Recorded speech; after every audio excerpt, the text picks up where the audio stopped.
Assalamu alaikum wa rahmatullahi wa barakatuh. How is everyone?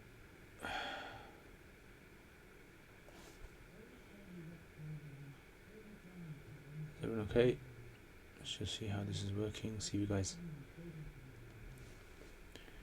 can see anything. Okay, so as you can see guys, new setup today. Let me know in the comments if you guys can hear, if you guys can see.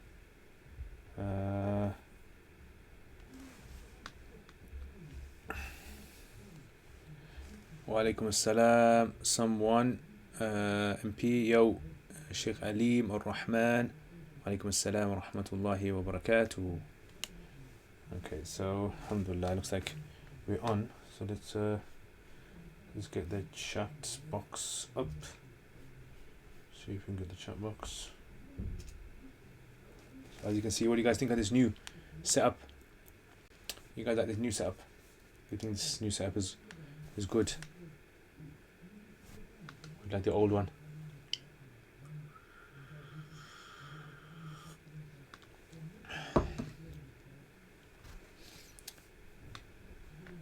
Wa alaikum assalam wa rahmatullah. Okay, so let's get this chat sorted.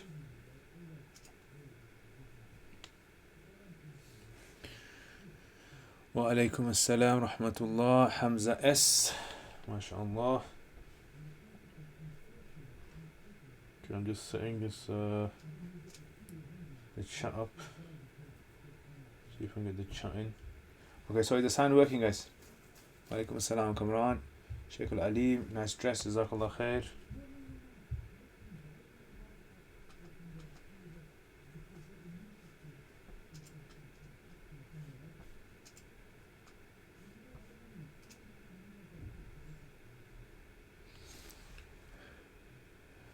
Wa alaikum assalam. Why now? Muhammad Javed, what am I drinking? Guess, take a guess. Take a guess what I'm drinking.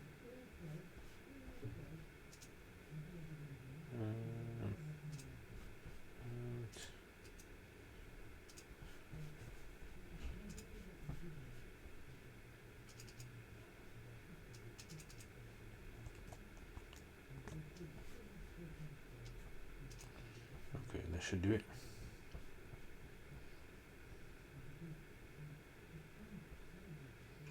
Right, we are on.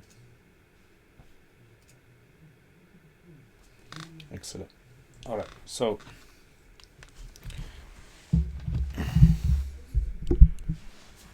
can you guys hear the sound working properly? Wa alaikum assalam wa rahmatullah. S. Hussein. Wa alaikum assalam. Zainur.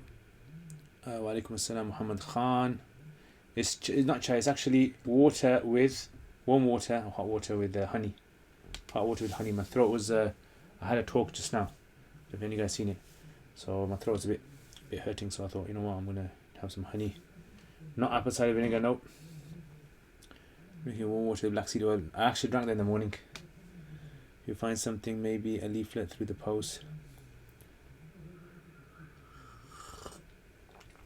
Alright, so let's start then. Allahu Akbar, wallah alhamd. Right, so any questions before we start? Everyone? Okay. So as usual, well, you can't see the screen yet, can you? That's what the problem is. Right, and now you can. There you go. Alright.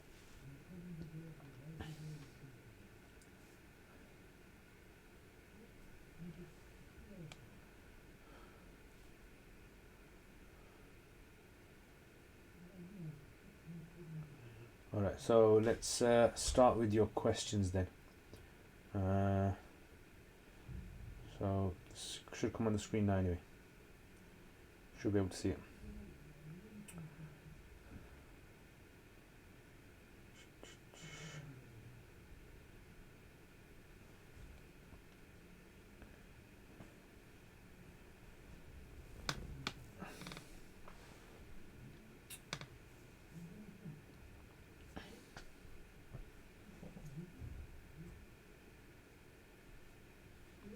Okay, so can everyone see that? Yeah, everyone can see that. Excellent.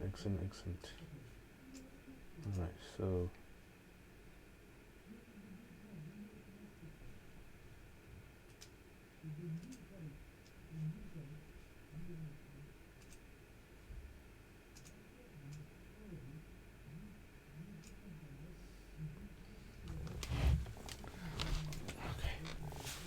So let's start then. Just get this pillow, put this pillow here. Alright, so let's start with the questions then. So, Assalamu alaikum. What are the different nicknames one can give to his wife, and what are the different lovely names the Prophet ﷺ and Sahaba and used to call the spouse? So, this isn't really a religious thing, this is just to do with cultural. Right, so there's no religiously, there's nothing, you can give any nickname to your wife or to your spouse, there's nothing religious about giving a specific nickname, as long as you're not insulting them. So don't insult them. In the Quran Allah mentions that don't call each other by names that that hurt each other. So as long as you don't call each other by names. ولا تنابزوا was it ولا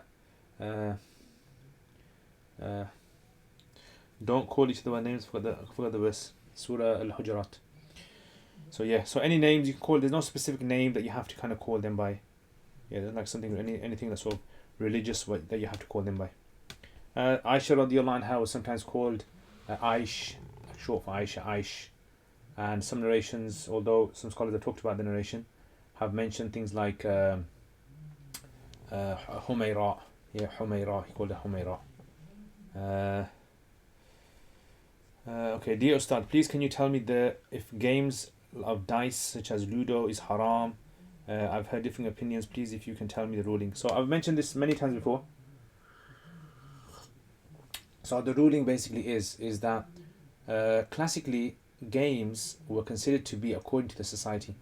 So games in classical society were seen as something that was considered to be was bad, right? Because it was a waste of time, and the games weren't really kind of productive for the community, and there's no kind of productivity of the society when it came to playing games. And so this is why we have the rulings of like narrations with regards to prohibition of playing chess, or prohibition of playing nard or shir nard, various types of games. So this is why classically, if you look at the text, they will say that the games are makruh, but this is because the games were considered to be associated generally to gambling. So it was gambling, number one, time wasting, number two, right? And there was no sort of skill in there at all. But if you look at as time went by, society's changed, the concept of games in society changed, and so games were seen as something that were beneficial in many cases, like football, or for example like playing certain types of card games, or certain types of like you got to use your skill, memory and things like that. So the scholars allowed it so long as it wasn't going to waste your weight, it wasn't going to impede on any of your acts of worship, and so long as it wasn't considered to be something that was gambling, associated gambling, right? And otherwise it was allowed.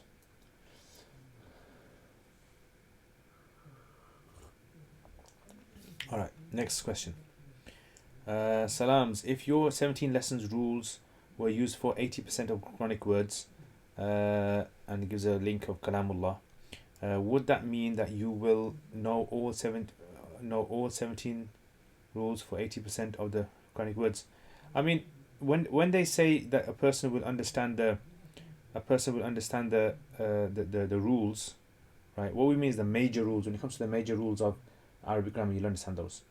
And 80% of the words, I haven't gone through the 80% of the words book. I think there's some website someone's got. But yeah, I think if you kind of 80% of the words, and then there's various applications of them. There's various derivatives of the words, and conjugations. So it's taking all of them into consideration. So it's not just 80 words. There are a list of words which make up 80% of the words you need to know in the Quran. Because when we speak, a lot of the words that we say are the same words again and again. So it's just like, as long as we kind of can figure out the meaning of those words, lots of our conversations can be easily understandable. Same with the Quran as well. Okay, let's check out some more.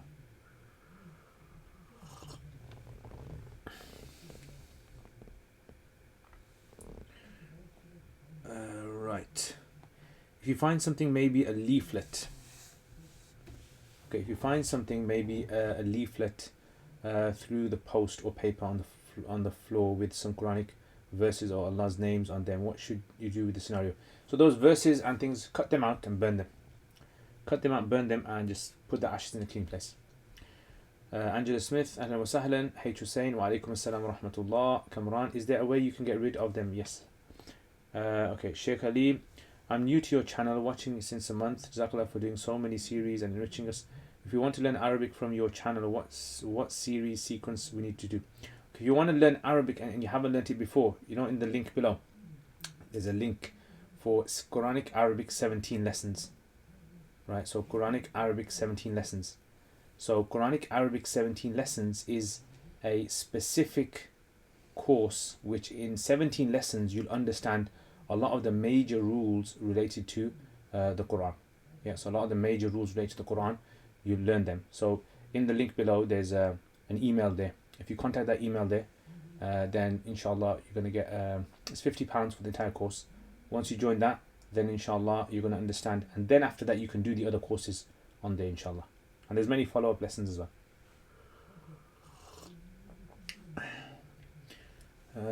Okay, let's look at the.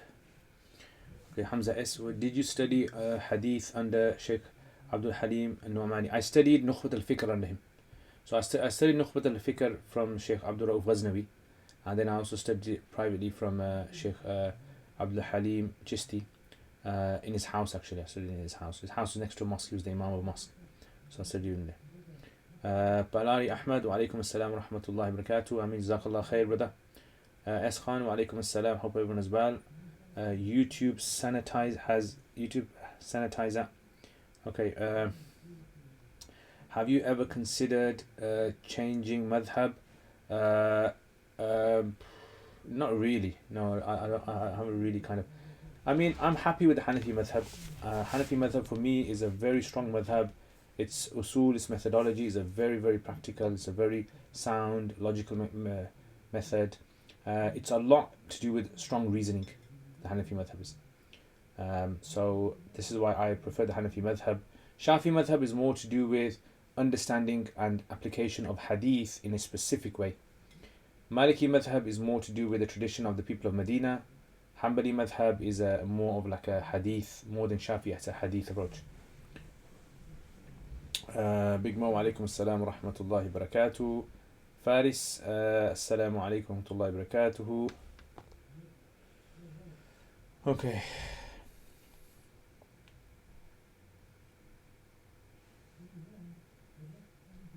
Right, next question.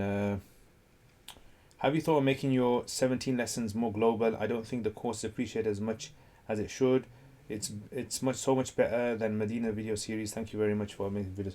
So yeah, in fact, I mean, we actually at the moment we have, I don't know how many students, but I think maybe around 150 to 200 students probably. And I've got some people from around the world contacting me. They want to translate the series into different languages. So there's a brother that contacted me recently. He wanted to translate in Bengali. He wanted to translate it for there so that they could be taught over there as well. So alhamdulillah, there's a lot of people who are interested.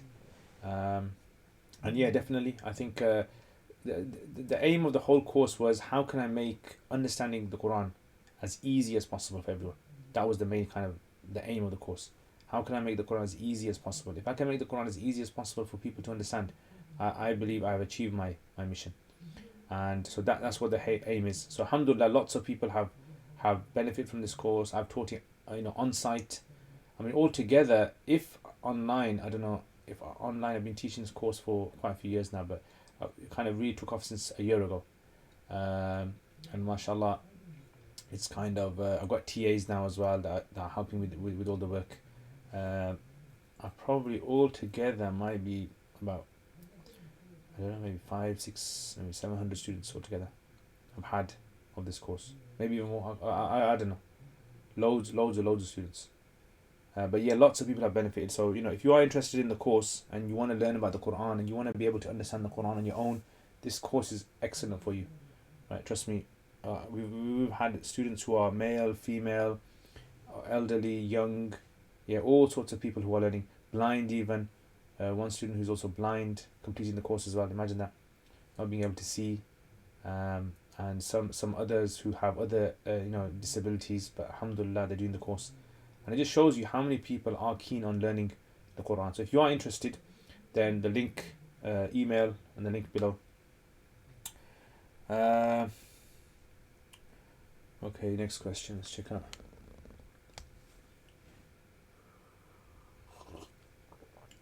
Okay, so Sheikh Alim Rahman. I am from the Hanafi Madhhab. I see Salafism pick from different Madhhab and their own rulings. I also heard that we need to follow our Madhhab rulings, particularly. What's your say in this? So, I mean, this is a very good question. As I mentioned before as well, this kind of a thing that, how do we follow the Madhhab? This actually requires studying the Madhhab. So a lot of people, when they talk about this issue of can we change Madhhabs, can we learn from different Madhhabs, can we take opinions from here and there? The reason why a lot of people are asking this question because they're looking at Madhhabs as a spectator. If you look at anything as a spectator, if you look at medicine as a spectator, if you look at politics as a spectator, if you look at anyone who's not involved in it, you won't be able to see the nitty-gritty dealings of how it works. That's why a lot of these questions turn up. So my advice would be is that study the Madhhab, understand the Madhhab properly, right? Study it from a trained teacher, and then when you start learning about the Madhhab, you'll realize how much scope there is to be able to take from different opinions outside the Madhhab, inside the Madhhab, and how much flexibility there is. That's why a lot of people have this kind of a question when they ask me, can we take from different opinions? Is that allowed? Is it not allowed? Is it going against the Hanafi Madhhab? Hanafi Madhhab is very, very wide, right? There are an array of opinions sometimes on matters, and in fact, array of opinion nearly every matter. Okay, Manfado, wa alaikum assalam. Was it looking extra handsome these days? MashaAllah, Manfado. I'm sure you look handsome as well, bro. Yeah, MashaAllah, MashaAllah. With that kind of name, Manfado. If you got a man in your name, that's it, bro. Zaman. I got Zaman in my name. You got a man in your name. That's it. Okay, Radia. How can we improve our reading Arabic text without the harakat? Because at times some things are in passive, can also be same in active and difference. Yeah, it's a very good question. See, this kind of question, I always give the same answer. You need to read to someone. That's what you need to do. You need to read to someone. You need to be able to, get your mistakes taken out, read it out. And I did start. I mean, I'm going to do one tomorrow as well, inshallah, tomorrow evening. Reading class, and what I do is I give everyone, whoever kind of contacts, I give them 5 minutes. So you got 5 minutes to read, and we tried it last week as well. So you got 5 minutes to read, and when you read for 5 minutes, what happens basically is that you get a chance to be able to get your mistakes taken out. So I can listen to you, and the mistakes that I spot, I can help you take them out. So we're doing that tomorrow, inshallah, and just keep an eye out for the advertisement for that. It's going to be about 7 o'clock, I think, about 7ish we'll do it. Yeah, so keep an eye out for that, inshallah. Okay, Faris Abbas. Sheikh, tell us a funny Taraweeh story to get us into the Ramadan spirit. Funny Taraweeh story. I don't know, what kind of funny Taraweeh. I don't think Taraweeh should be a funny thing. But yeah, I mean, one thing I've generally seen in some Taraweehs is the speed of Taraweehs, yeah. Some Taraweehs, because in our madrasa, when I study, it was a massive masjid, very, very big masjid, and they had like 2 parts to it. One was indoors and one was outdoor, the area of the masjid. So in Taraweeh, you had like, without exaggeration, maybe 20 to 30 Taraweehs going on at once. So there was the main Taraweeh that took place in the masjid, and that was led by Maulana Naeem Ashrafi, Mufti Taqi Usmani's nephew. So Mufti Taqi Usmani, his nephew or something like that, he would lead that. And so he wasn't in our madrasa, obviously. He was from Darul Karachi, but he would come there. He had this kind of practice of doing that. Then there was the small little ones. And so the main one would finish in 27 or 29 days. But the one in the masjids, some would finish in like 20 days, some 10 days, some 5 days, some 6 days, some even 1 day, like 1 day once. And it was just crazy. Like you go past some of them, it was like, I don't know. It's like, I don't know what he's saying. It's like a lawnmower, just kind of zooming it through. Astaghfirullah, man. It's crazy the way some people just, it's like some people just think Taraweeh is like a box you have to tick off. Have you done your Taraweeh? It's like, yes, I done it. Taraweeh is supposed to be kind of like connection with Allah. You take your time, you recite, you listen, you try to understand what's being said, you know. Sheikh, I thought you follow Shafi Madhhab. No, I don't follow Shafi Madhhab, Hanafi Madhhab. Sheikh, did you watch Sufi Guidance then? Oh, I didn't watch it, you know. I totally forgot. Yeah, I totally forgot, man. You're going to have to leave it in the comments after I finish. You're going to have to leave it in the comments. Haidar Ali, best way to gain vocabulary in Arabic from what I have understood grammar is kind of useless without vocab. Yeah, definitely. Vocab is very important. Muhammad Javed, will it still significantly benefit me to study fiqh via classical books on YouTube, or will it have to be a negative effect on my understanding? Me only teacher the moment in person is new to Hanafi Madhhab. I mean, yeah, you can see, if you want to cover Hanafi texts, you want to know what they're talking about, you can study it anywhere. You can even like self-study it.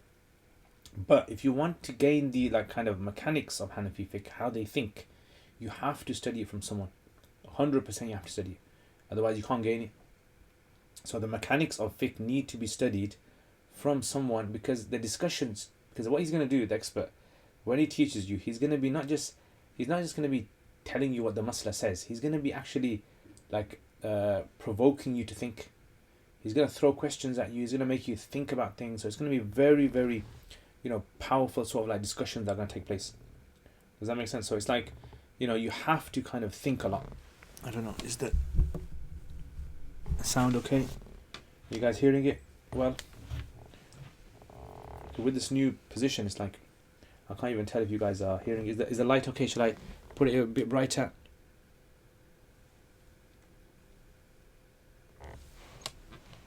I'll put it a bit brighter as well.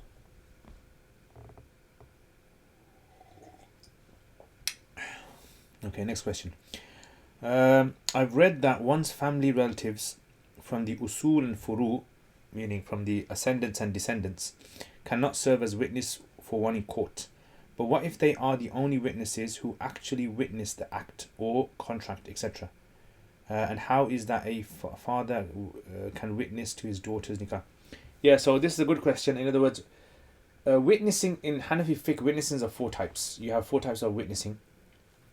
There are some types of witnessing, like for example, you have witnessing when it comes to just as being someone who qualifies to have sense, right? You can witness something. And there's some types of witnessings where you have to have some sort of like qualification to witness, right? And there's some type of witnesses where you have to have no track record of criminal offences.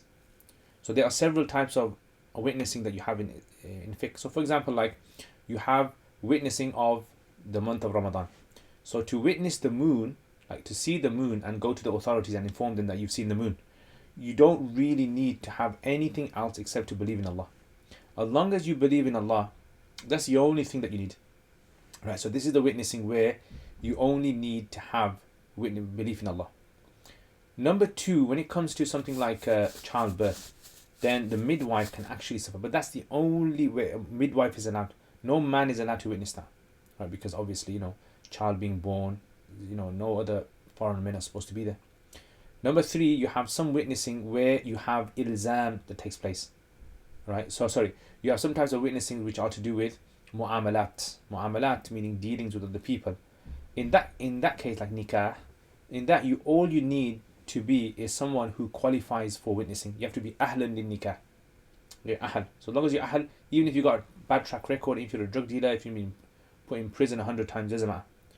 And then finally, you have a 4th type of witnessing, which is known as court witnessing, where you're going to give witness against someone else. For that, you need specific conditions for that. So that's why when it comes to, for example, like in court, testimony in court, a family member cannot give testimony in favor of another family member, because you clearly know, the Hanafis say, there is going to be some bias there, right? So if you're going to testify for your father that your father didn't hit another person, clearly there might be an element of you inside wanting to stand up for your father. So that's why they don't allow it. Wouldn't be allowed. Yeah, so that's basically that.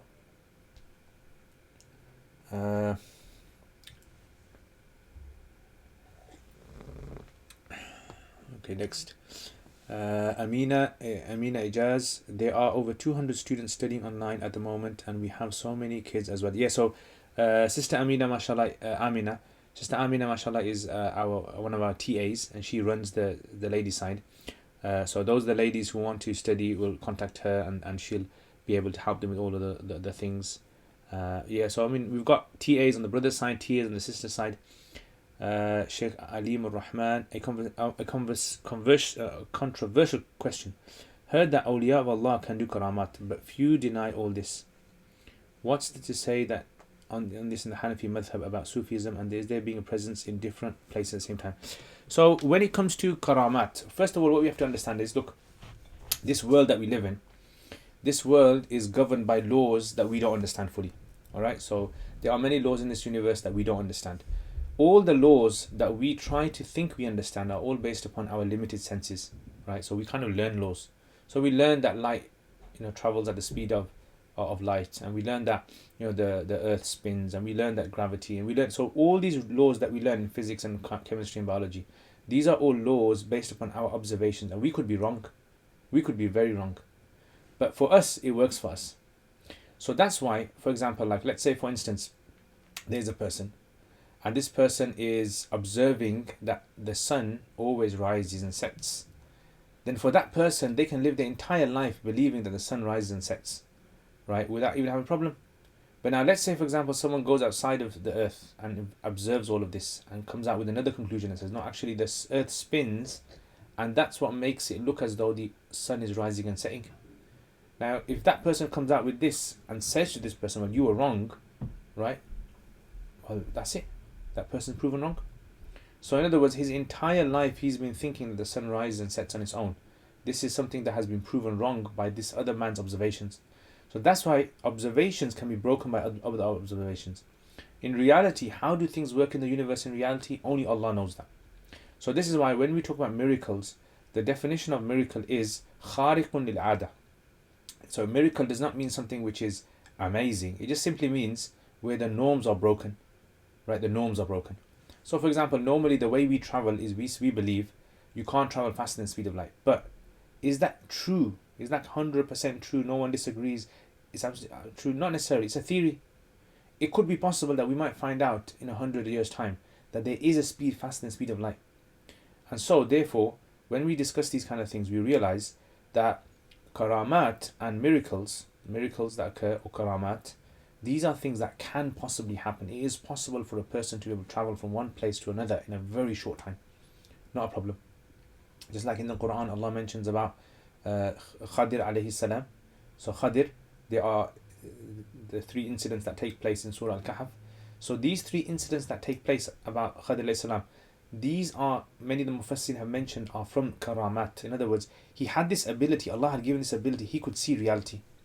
And he was able to bend reality and tear through it according to our understanding of reality. Not the real reality, but our understanding. So this is why when we discuss things like the karamat, it's possible karamat.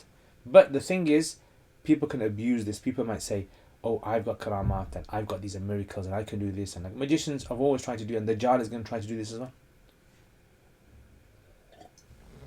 Okay, mashallah, Sheikh Kal Ahmed. It's amazing that you are doing online lessons, videos every day. MashaAllah, may Allah help you keep this going. Ameen. Jazakallah khair. Thank you very much. I haven't been putting up the Saturday ones recently because the editor, because of isolation, I'm unable to get the videos to the editor.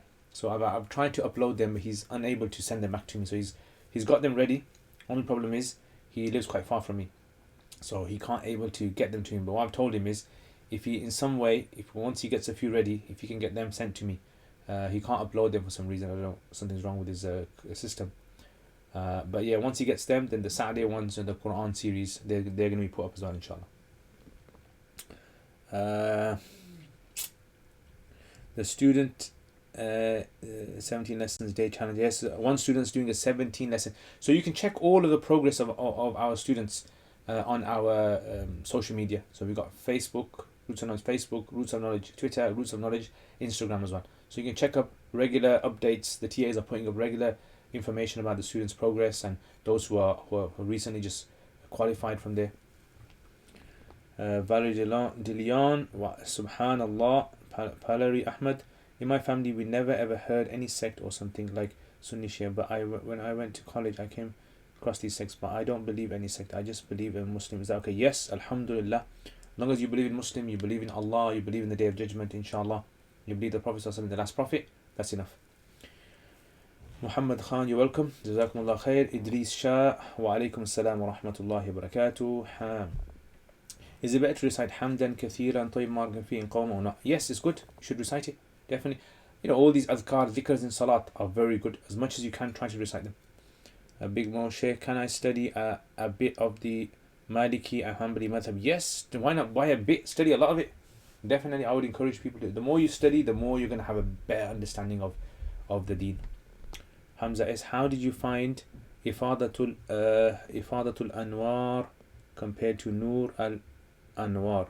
I haven't actually seen Ifadatul Anwar. I can't remember seeing it.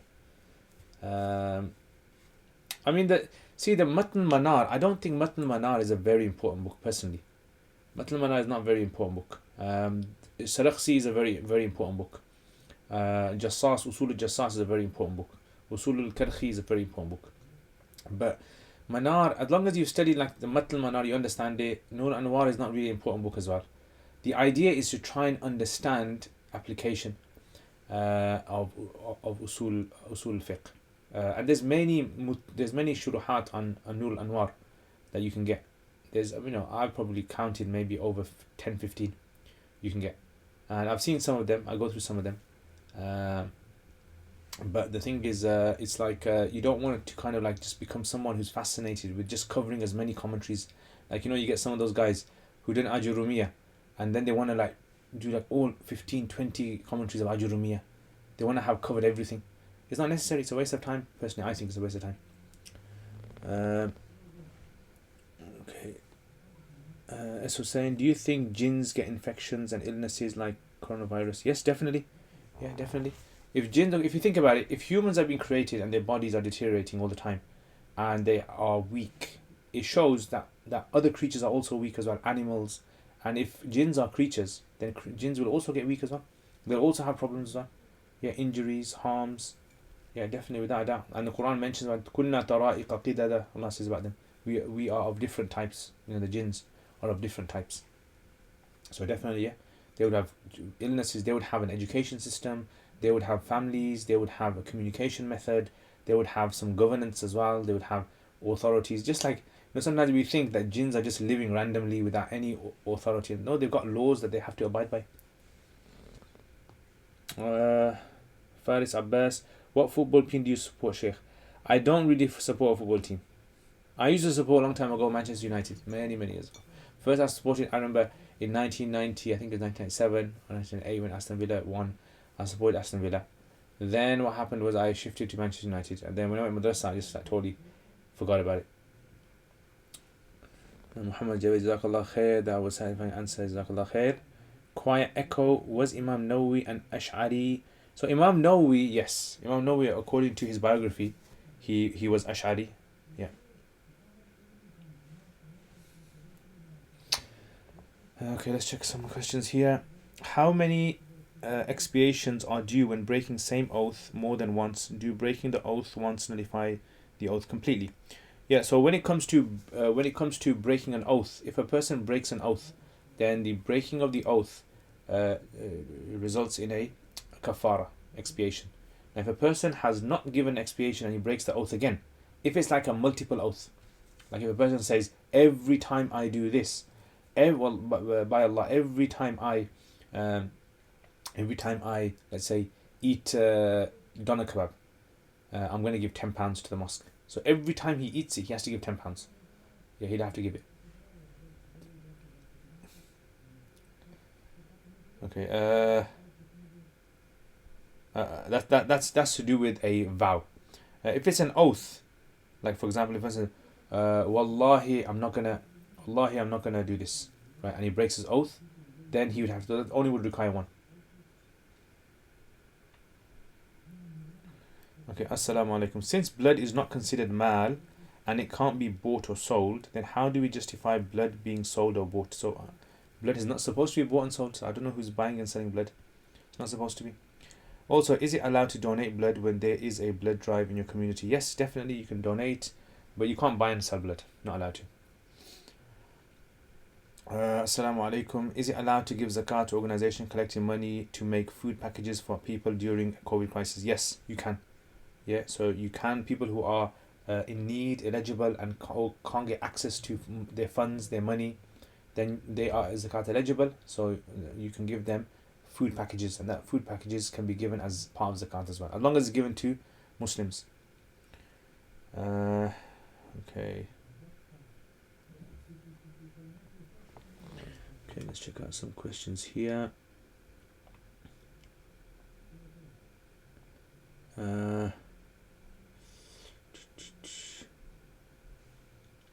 What is your position on hadith that is sahih from Hanafi perspective, for example, Rafal Yadain? Yeah, so when it comes to, for example, sahih hadith, again, this is a question I'm sure, Brother Haydar, I'm sure you're looking at science of hadith from the Hanafi perspective of hadith. You're looking at it from a spectator. See, the concept of hadith is this: is we want to verify, did the Prophet sallallahu alaihi wasallam say this or do this or approve of this? That's all we want to do. So all the statements that we have about the Prophet sallallahu alaihi wasallam, the idea is we want to verify, did he say it? Like, did he really say it, or was it someone else said it and it could have been attributed to him falsely? So we want to verify that did he say it or not. So there are a whole range of ways how people verify these. So the Malikis have their approach, the Shafis have their approach, the Hanafis have their approach. The idea is that how do you verify someone said something? Like, for example, let's say someone spreads news that Boris Johnson said that every British citizen is going to get £1 million because of the COVID virus. Imagine someone spread that news. How would you verify? What method would you use? So because this is something which is known as an ijtihadi method, the various ways of trying to verify information in Islam is something which differs from person to person, time to time. So the Sahabas also differed in how they would verify information. For example, like Umar radiallahu anhu, he would make a person find another person who had also heard that from the Prophet ﷺ before he accepted it sometimes. Like, for example, one day Abu Musa al-Ash'ari came to his house. He knocked on the door and no one opened. He did it 3 times, no one opened. And Abu Musa walked away. Umar came out and said to Abu Musa, where are you going? He said, I'm going because I heard the Prophet ﷺ say, if you knock on someone's door 3 times and you get no response, walk away. So I'm walking away. So Umar said, come here. He said, did you really hear that? He goes, yeah, I did. He goes, I'm not going to believe you until you bring another person who also heard it. And if you don't, I'm going to sort you out. So Abu Musa got scared. He went to the mosque and he told the Sahaba. And Abu Sa'id al-Khudri was sitting there and they said, go on, Abu Sa'id, you go with him. Tell Umar that you heard the hadith. So Abu Sa'id al-Khudri goes to the Prophet, to Umar, and he said, look, I heard this. So Umar said, look, I believe you, but the thing, I don't want everyone going around saying to people, the Prophet said this and the Prophet said this. I want them to verify information. Does that make sense? So when the Hanafis look at a concept of verification of hadith, it's not the same, because remember Abu Hanifa was alive 80 years after the Prophet ﷺ passed away. So imagine that, 80 years. Whereas people like, for example, Imam Ahmad was alive, 150 years after the Prophet ﷺ. So 80 to 150 is a long time, that is. That's why things change in society. Abu Hanifa was from the earliest people. He was a tabi'i according to majority of scholars. So he actually heard Sahaba say things very, very close to the time of the Prophet ﷺ. So that's why the Hanafis say our method of verification of hadith is different from the scholars of usul hadith. So if you study the Hanafi books of usul fiqh, you'll see that the Hanafi method of verification is very, very different. So Abu Hanifa saw many Sahaba do something and many practices. He said, for something to be a sunnah, for something to be categorized as something being important in Islam, he says, if I find only a handful of Sahaba doing it, how can I believe that to be something important in Islam? I have to find lots of people doing it. As in, the more important something is in Islam, the more Sahaba you're going to find, and Tabi'een you're going to find practicing it. Does that make sense? But if you only find a couple of them doing it and most of them not doing it, that shows you that the reason why most of them are not doing it is because it wasn't seen as something important. It wasn't seen as a strong sunnah. Does that make sense? Whereas the scholars of hadith, all they looked at was 5 things in a hadith, right? And I don't want to go through those 5 things because that's to do with usul hadith. It'll take a bit of time. But yeah, so what I would suggest to Haydar Ali is, first of all, study the science of usul fiqh according to Hanafi school. I've got a course on there, 28 lessons. It's on my uruk.com. the email, the link is below. You can go there, you can do the whole course, and you can learn the Hanafi way, and then you'll make sense. The question you're asking me, you'll be able to answer it yourself, inshallah. Hope that answers the question. Okay. All right. So someone asked this question, which basically was, what's your opinion of sheikhs and Islamic teachers who prohibit their students from listening to other scholars, as one may lose focus? So I said, I guess it depends. Why do they say that? Yeah. So like as in, why do they say that? So the reply was, they say that because they want their students to focus on what they are teaching and saying, and feel that if we listen to other scholars, shaitan will attack us. We may start preferring the other teacher. We may lose focus. We might get confused. We might get overwhelmed, as every teacher is advising some other thing to do. So okay, so when it comes to for example, like studying from other teachers, personally I have no problem with my students studying from other teachers. I have no issue at all, and I actually encourage them, because Abdul Rahman al-Awza'i, he said a very famous thing. He said that you will never know the mistakes of your own teacher until you study with another teacher. So a person can study with one teacher for a very long time and think he is like, after the Prophet ﷺ and after the Sahaba, he is the man, right? Once he starts studying with someone else who's an expert, then he's realized, okay, my teacher was saying this, maybe he's wrong in this, let me clarify. So this is not really confusion, this is actually protection of the deen. We protect the deen by verifying what human beings say. This is what studying fiqh is all about, studying hadith is all about, studying tafsir books and all of these things. You want to kind of try and understand these guys who are coming out with these kind of like conclusions. Where are they getting it from?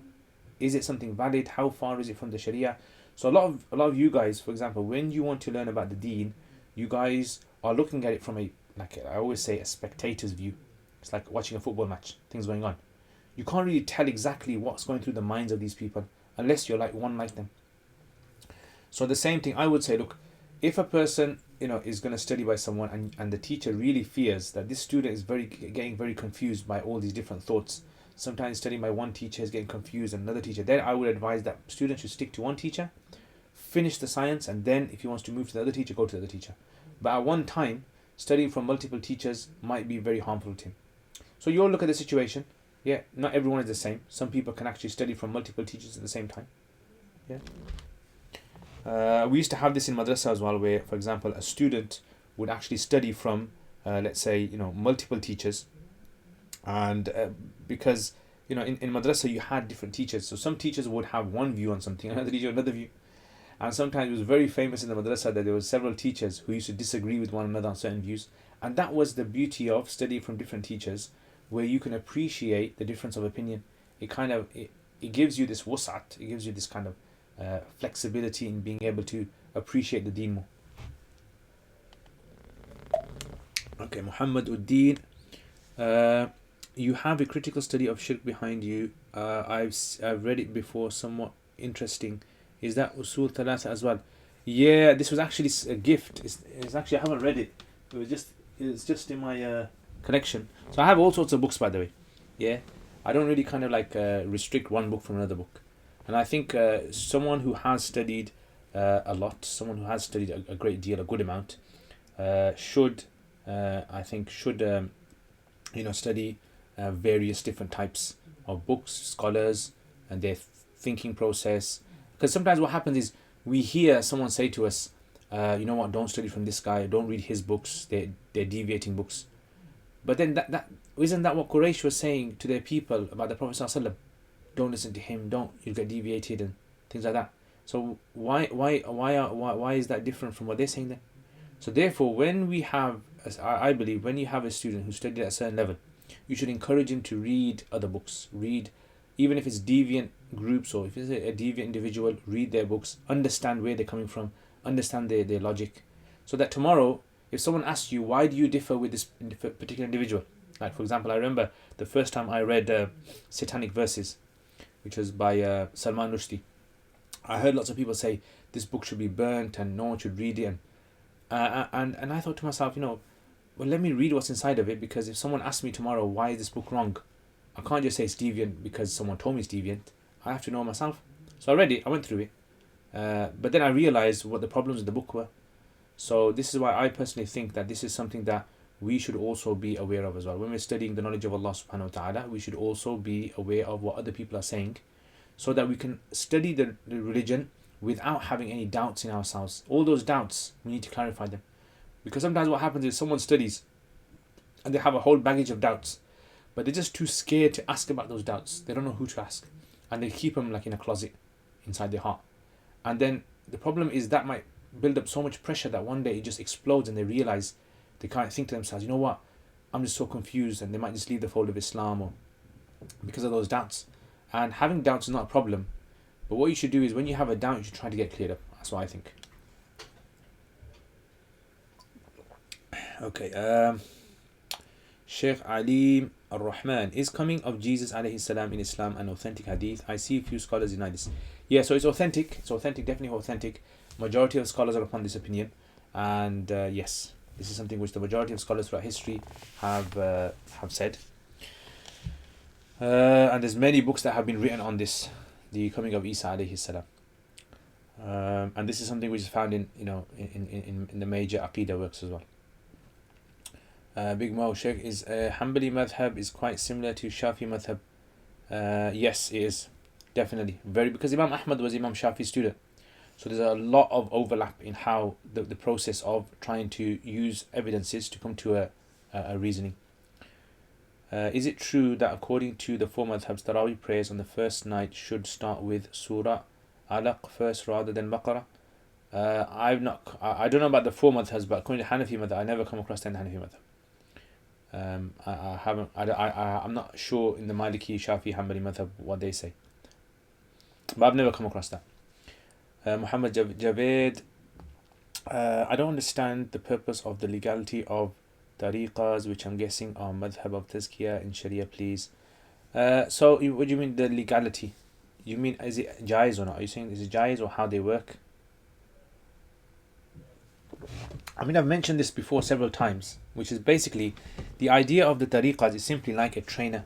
That's all it is. It's a trainer. It's a like you have a physical trainer, right? So you've got someone who's a physical trainer, and they simply just like train you in how to keep yourself healthy, a dietitian, nutritionist, etc. And you need a spiritual trainer. Many people do, because the spiritual trainer, and our spiritual trainer is the Prophet Sallallahu Alaihi Wasallam. Like he kind of gives us exactly what we need for our religion. And then other people being trained, like extended trainers of that, then it's possible, yeah. I mean, I personally don't have any particular individual that I ascribe to, but I do try to benefit from other people's talks and other people's advice as well, and I take that as a... Okay, Chasing Supercars, what do you think about people who follow the Quran and Sunnah with the understanding of the Sahaba but do not follow Madhhab? It's fine. I mean, I think that if they do it sincerely, alhamdulillah, I think it's a very noble act.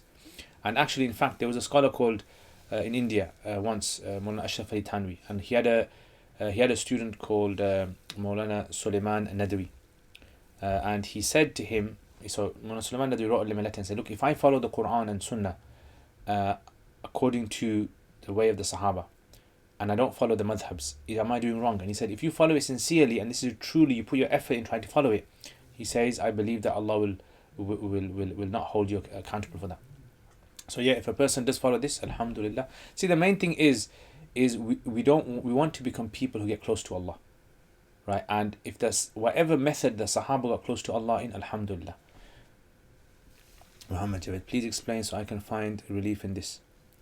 With regards to tariqas, like I said to you, tariqas is simply like a mentoring system.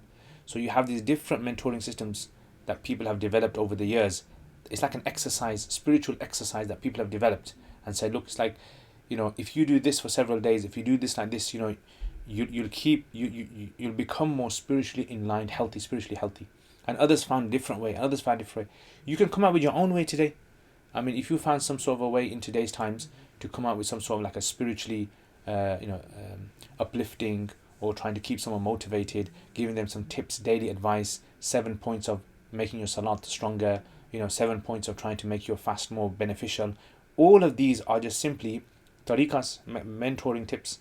Now, obviously, if there's one tariqah that has been refined and revised, that would be more sort of like trusted than the one that's just based upon one per individual's experience. Ahmad Khan, perfect. Jazakallah khair. Haidar Ali.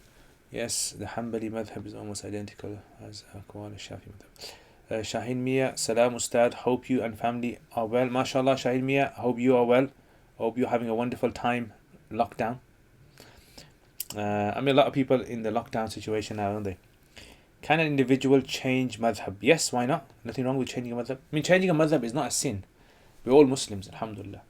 But what I would say is that if a person wants to change a madhab, then they should change the madhab, but that person should try to be sincere in the changing the madhab. In other words, they're changing the madhab because they find it easy to practice, or is something that's more accessible to them, or makes more sense to them. Shaykh, is Hanafi madhab Ahlul Sunnah? Shaykh, can you please tell me which 72 sects are going to hell? Hanafi madhab is not anything to do with Aqidah. What you're talking about, the 72 sects, is to do with Aqidah. And even this hadith of the 72 sects is not even a reliable hadith itself. Yeah, so I wouldn't to worry too much about 72 sects. Just worry about your actions and what you're going to say to Allah on the Day of Judgment. That's all. As long as you believe what the Quran says, alhamdulillah, that's the main thing. Faris Abbas, Shaykh, can you go through Nur al-Idah? Yeah, I can go through it, inshallah, maybe. I mean, I don't see the benefit of going through Nur al-Idah. I mean, I don't know, why do you want to study Nur al-Idah? Do you want to say Nur al-Idah because it's a madrasa book and because there's many madrasa? I haven't studied it, by the way. But you want to study it because it's a madrasa book and you feel as though everyone's doing it, so it's a good book to do? Or is there a specific reason you want to study this and not another one? Because like Nur al-Idah, on Nur al-Idah level, there's about 10-15 other books out there that are much better than Nur al-Idah. So why do you want to study this book?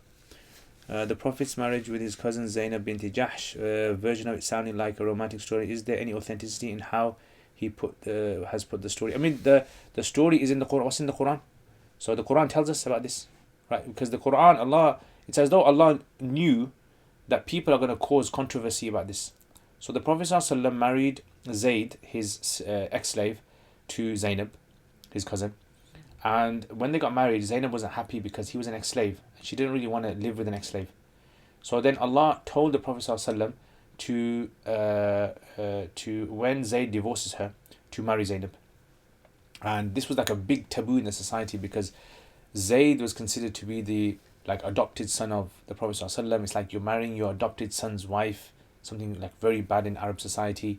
But Allah said, that إِذَا قَضَى مِنْهُمْ وَطَرًا زوجناكها لكي لا يكون على الناس عليكم لكي لا يكون على الناس حجة. Ta'seen Khan, wa alaikum assalam wa rahmatullah. MP, I used to support Man United during Alex Ferguson era, the glory days. Yeah, I think everyone did. Yeah. So I mean, I live in Birmingham, so obviously it doesn't make sense, but I'm supporting a team in Manchester. Makes more sense for me to support Birmingham team. Dawood was saying, Salaam alaikum, Dawood. Hamza, what books of Usul Fiqh would you recommend for a Hanafi student for a beginner level onwards in order? So, I mean, the syllabus that I have made is as follows. First of all, you study my 28 lessons of Usul Fiqh. After that, you study my Usul Shashi, that I explained. And then after that, you study my Usul Nur Anwar. And then after that, you study my Usul Sarakhsi.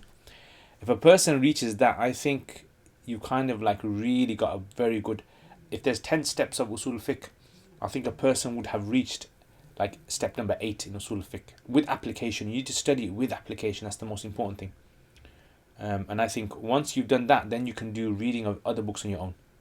Like Musallam al-Thubut, Fawatih al-Rahamut, Tawdih al-Talwih, Husami, and these other books that you can have. Even Fusul fil Usul, Imam Jassas's. Even that, I think, is something you can read yourself. You don't really need to study it. Big Mo, come on, Sheikh Jin's get COVID-19 infections. I don't know. Yeah, I don't know if they do get Shafiq Balaghadi. Shafiq Balaghadi. You got an excellent second name, bro. I probably messed it up. Sheikh Zaman. Assalamu alaikum. If I have a wound on my toe and is dressed, do I perform wudu? And how do I do tayammum? You do wudu. You do wudu, but you don't wash the toe. Don't wash it. Yeah, just wipe over it with a wet hand if you can. If you can't wipe over it with a wet hand, just leave it. Just wash the rest of your body. Tasin Khan, is it allowed to use Allah's name to make a promise? Yes, you can use it. This is called an oath. Big Mo Sheikh, I love you, man. Come down Masjid Usman Cable. Inshallah, inshallah. Did you study under Maulana Manzoor Mengal? No, I didn't.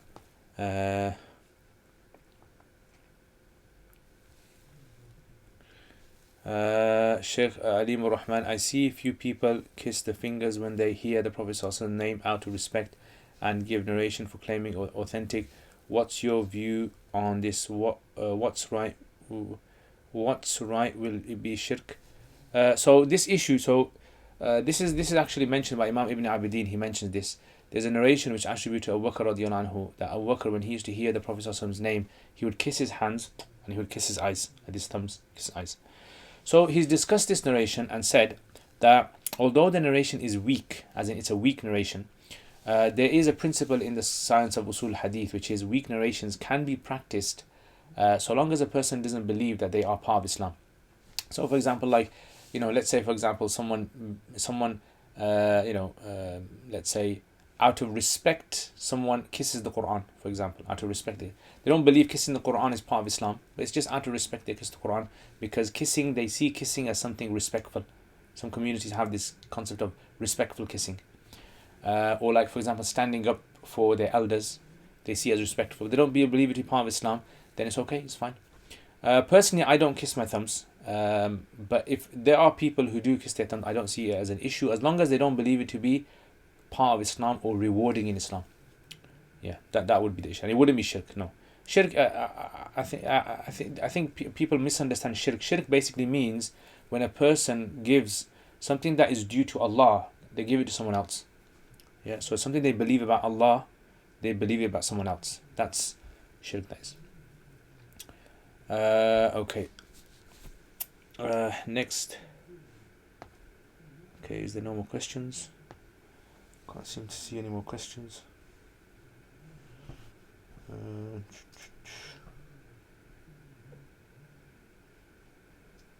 Okay, I'm going to have to make someone moderator.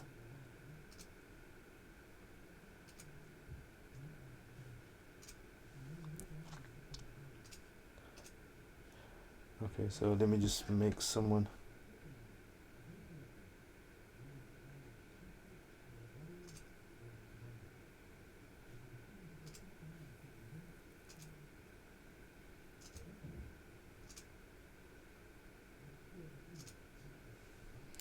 See, this is what I gotta make you guys moderators. So I'm gonna choose someone to become moderator.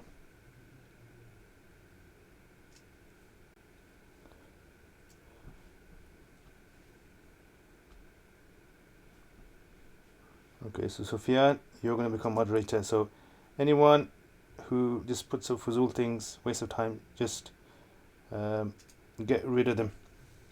Yeah, put them on timer or get rid of them. Sufyan, you have been chosen.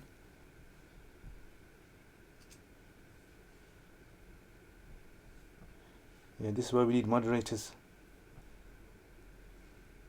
So who wants to become moderator? I need to choose some more people. Okay, looks like MP, I'm gonna have to choose you again. No one else is here to moderate. Okay, Kareem, I will choose you.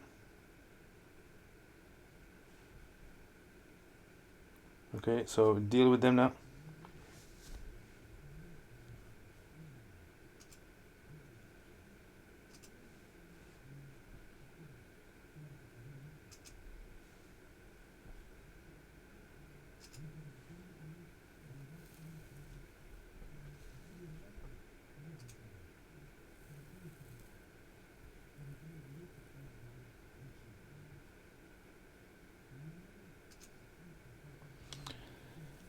Ya Allah.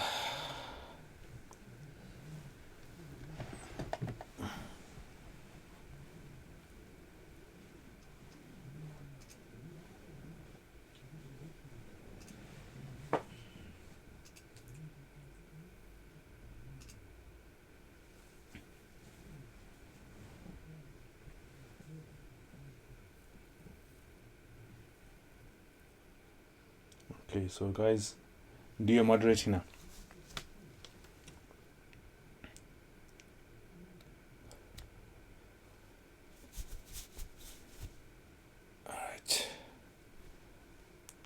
see some more.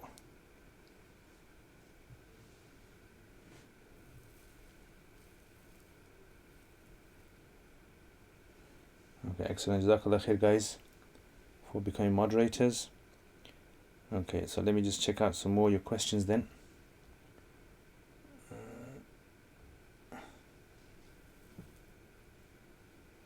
It seems to be a bit slow.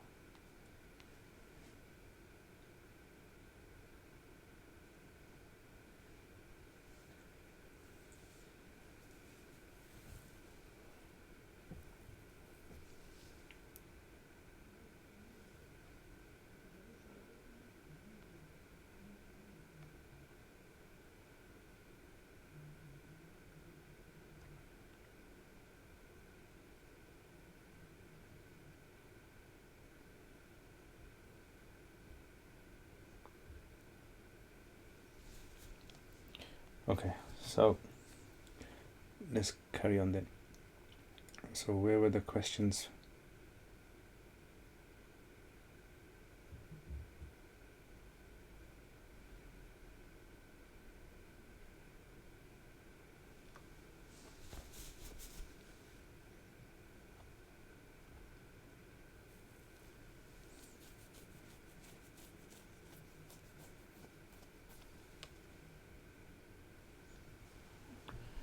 Okay, the moderator trolling. I made the wrong person.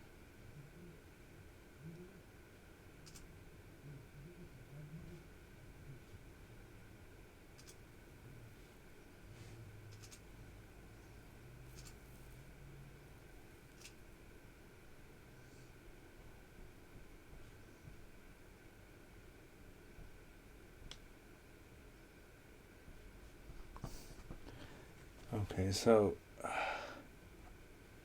see, this is why I have to have moderators, guys. And you guys, see how much time is wasted now. Okay. Alright, just give me 2 seconds, guys.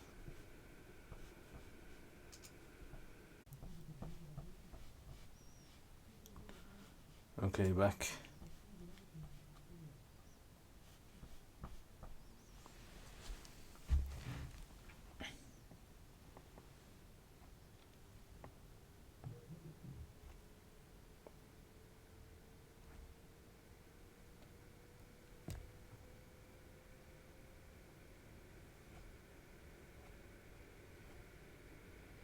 Okay, so I can't seem to see all your questions from before for some reason, so I'm just gonna have to read them from here.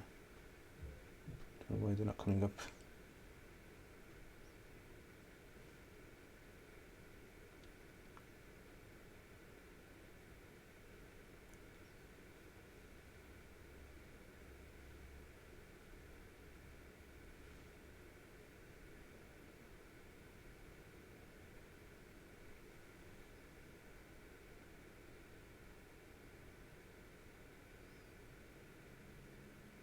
Okay, do you know how we are going to do Taraweeh in lockdown?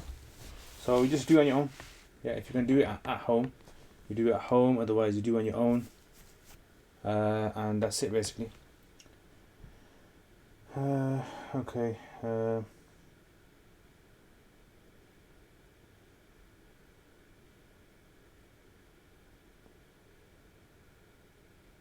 Yeah, is there any way you can add a PayPal to the payment section? Yeah, so I have, if you look in some of the links, they're there.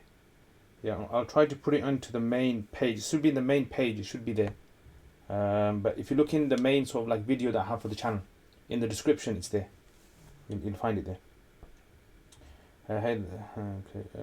Tassin Khan, do you know how we are going to do Taraweeh lockdown? Yeah, so you do it on your own, or if you know Quran, you memorize the verses, the surahs you've memorized, you do those. Sufyan, can you briefly explain why people have different Fajr beginning times? Something to do with 18 degrees. Jazakallah khair. Yeah, so this is a good question. This is a common question that a lot of people are asking, which is to do with the concept of Fajr times, basically. So when it comes to Fajr times, is basically, the Quran says when the light appears on the horizon. Right, so when when the khaytul abyad min al-khayt al-aswad min al-fajr, when the light appears on the horizon.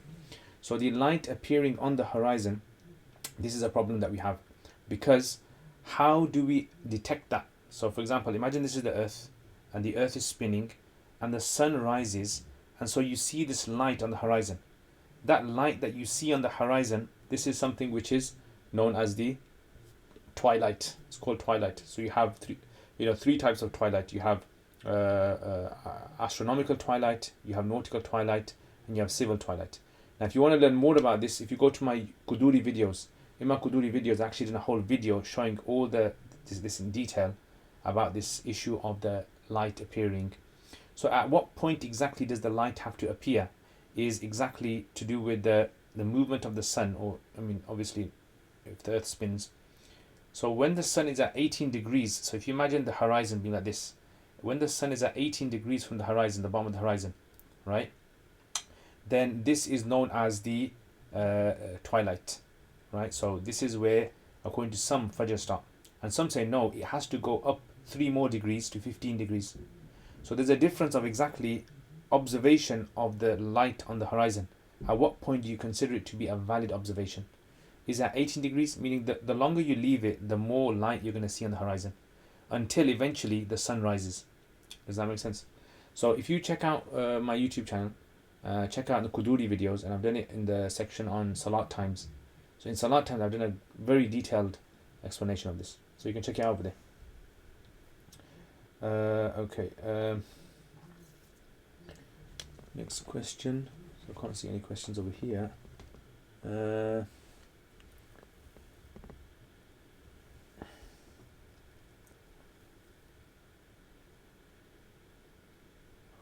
Okay, Aqidah Salafiyya Salam Ustad. My question is regarding menstruation. If someone gets spotting and then nothing for up to 4 to 5 days until they properly start menstruating, are they meant to pray in the days in between? Okay, so if someone gets spotting and then nothing for up to... Okay, so if a woman has menstruation and this menstruation occurs, the Quran says that, the Quran says a very clear ruling and says, يَسْأَلُونَكَ عَنِ الْمَحِيضِ, they ask you regarding menstruation, قُلْ هُوَ أَذًى, say that hayd is something discomforting. فَاعْتَزِلُوا النِّسَاء, so don't have intimacy with the women. وَلَا تَقْرَبُوهُنَّ, don't go near them in intimacy. حَتَّى يَطْهُرْنَ, until they become clean. So now what exactly is the definition of this? Like, what does it mean? Now we know when a woman starts a menstruation, the blood starts. And we know that when she becomes clean, it means it stops. But the problem is the Quran has not mentioned the little details of what if she sees broken blood? Or what if she sees different colours of blood? Light blood, dark blood, how does that work? So this is something that we look into the narrations of the Prophet ﷺ. And the scholars, they try to come out with some sort of like a systematic way of looking at this, right? So some of the scholars will say, well, you look at the colour of the blood. If the colour of the blood is more towards red, you consider it to be hayd, menstruation, and therefore she treats that those days as menstruation. Other scholars say no, you look at when did this discharge occur. If the bleeding discharge occurred within the days in which she possibly can have menstruation, then you treat it as menstruation irrespective of what colour it is, right? So when it comes to the issue of spotting, if a woman sees spotting before the menstruation starts, some of the scholars, like Abu Yusuf rahimahullah, he says before her real red blood comes out, she sees spotting, she does not treat that as being menstruation. She treats it as being just abnormal discharge. Whereas Imam Abu Hanif and Imam Muhammad say no, you treat it as menstruation because this is the precursor to menstruation. In other words, menstruation does not all have to be red. It can come out with various colours because in the womb the blood is actually in different sort of like consistencies and different colours. So this is why they treat it like that. So I would say is this, I don't exactly know the specific scenario that you're talking about, but if a woman does get this regularly and it is her days in which she expects to bleed, she treats it as menstruation. If it stops, then she waits for the duration of a salat, she takes a bath and then she starts praying. If it comes back again, she'll just treat it as though she made a mistake, and then she carries on, assuming that this is a continuation of her bleeding, right? So but these kind of scenarios, I'd have to see the whole scenario. I'd have to know the woman's pattern 2 months prior, what her pattern was, and then I'll be able to tell you exactly what she has to do. At the moment, I'm actually working on an app. So the app was put on hold, but I've got another guy, and he's actually working on an Excel spreadsheet. So all the woman has to do is put in the dates of her bleeding, and that map will actually tell her the calendar, what she has to do. So hopefully, inshallah, he showed me this week. Next week he might show me an update of it. And once that gets done, I'm going to try to get it uploaded onto the website. And then, women who want to just check their menstruation patterns and all that, they can have it checked there, inshallah. So just make dua that gets done, and that will make life a lot easier for a lot of people. Okay, Muhammad Uddin, I agree with you about the reading different books. Always good to be well grounded. I also agree with you that dealing with doubts, that's why I like scholars like you. Jazakallah khair, Muhammad Uddin. Scholarship can become stagnant otherwise, definitely. As was saying, I think you are very helpful, especially to people who have had a negative experience at madrasa or with a sheikh. Unfortunately, it can make someone turn away from deen rather than get closer. Yeah, definitely. Unfortunately, this can happen. People can become the means of others becoming further away from Allah's religion, sadly. May Allah not make us those. Okay, Pushtun pride. Allahu Akbar. Allahu Akbar. Pushtun pride. Sanga jalde mara. Wa alaikum assalam. What do you think of Tablighi Jamaat? Should we join? Does a lady pray salah while in labor? Water hasn't broken. So, should we join Tablighi Jamaat? So, the question I think that is good here is, should I join any organization? Any organization that is trying to do some sort of a service to the religion of Allah, should I join that?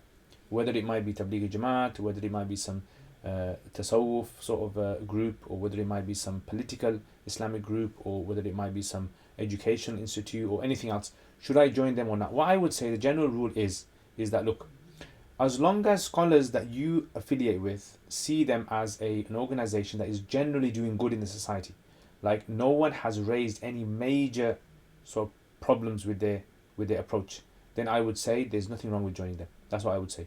Just like, for example, any organization that pops up in the world, whether it's religious or non-religious, you just look at what's the popularity of that position amongst people who are experts. If experts are okay with it, I mean, I don't see any problem with Tablighi Jamaat. The only problem I think at the moment is there's a split in Tablighi Jamaat, and I don't think that split is gonna, be mended very soon. And so, I think people should just wait for themselves. And the benefits of going for Tablighi Jamaat are clearly there. Lots of people have benefited. They've become closer to Allah. They've started practicing more. But it doesn't mean that person. I see Tablighi Jamaat, for many people, I see like a train basically. You get onto the train and then you get off at your station. And if you've benefited, alhamdulillah. I went for Tablighi Jamaat many times in the past. And if I do get opportunity, I'll try to go.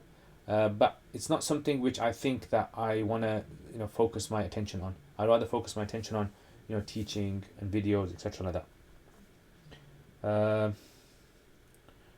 Okay.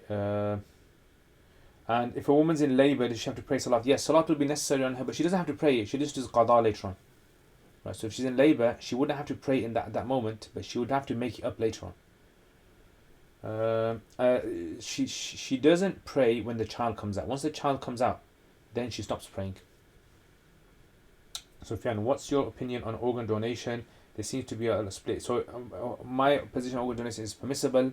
If you want to find out more, Google. Go on Google and type in organ donation,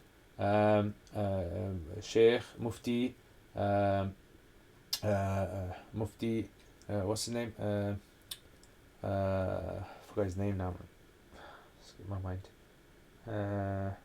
Mufti Zubair Butt, and he's got a whole article on this, very detailed, and NHS has put it up as well. The NHS has put his article up, and I totally agree with that. I'm totally happy with that, and I understand if there's other people who disagree. That's fair. They have the right to disagree. Okay, Muhammad Amir, advice for students going into Bukhari. My advice would be, I think I mentioned this last week as well, is try to have a strong understanding of Usul Hadith, and try to understand how Takhrij works. Very, very important if you want to understand Bukhari. And it all depends upon how Bukhari is taught. If Bukhari is simply taught as a translation, and a teacher comes in and from a commentary is just regurgitating what a commentary says, I think that's not fair.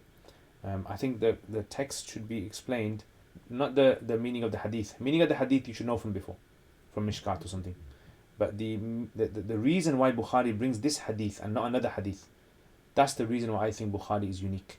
Right? His like the underpinning reasons for why he does things in his book. I think that is the most important thing. A lot of people don't understand that. They think I just study Bukhari because it's an amazing book. No, why is it amazing? Is because the academic talent and skill that has been put into this book is something which is very, very amazing. Yeah, without a doubt. Okay, Big Mo Sheikh. Someone said it's okay to wear taweez. As far as I know, it's shirk. So let me just ask me, Sheikh. I'm not knowledgeable. No, wearing a taweez is not shirk. Yeah. The concept of taweez is where a person, they are simply taking some verses in the Quran, and they believe that Allah subhanahu wa ta'ala, He is in control of everything. It's like taking medicine basically. If you believe that you're taking medicine and that this medicine has power that Allah doesn't have, then that's shirk, that is. Likewise, if a person puts a taweez on and they believe this taweez has a power independent of Allah's power, it's like this is another God, then that's shirk obviously. And no one who puts a taweez on, I think, no one who puts it believes that this taweez has a power external to Allah's power. No. So just as Allah puts the power inside of food to nourish you, Allah can enable a person to become better through a taweez. It's fine. Yeah. So like for example, verbal recitations of du'as help a person, spiritually or maybe even physically. And likewise those. Okay, Sheikh, do you like cheeseburgers? Yes. Okay, Subhan Khan Salam, sir, could you please start Alfiya bin Malik? I could, but at the moment it's going to be difficult for me. Maybe in the future, inshallah. Faris, Nur al-Ida is a really basic book, and after hearing other people's views on it, they say it's a good madrasa book to start off with. Yeah, I mean, I think a lot of people do it because they just hear people say things like it's a good book and stuff like that.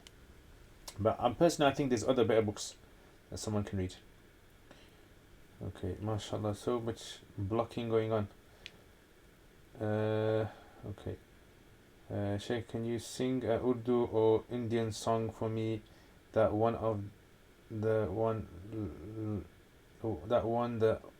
Lal Meri. I don't know that one. I don't know Lal Meri, bhai. I know Tujhe Dekha. I know that one.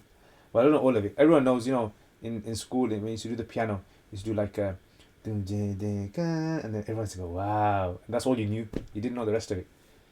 Yeah. So that's all I know, Tujhe Dekha.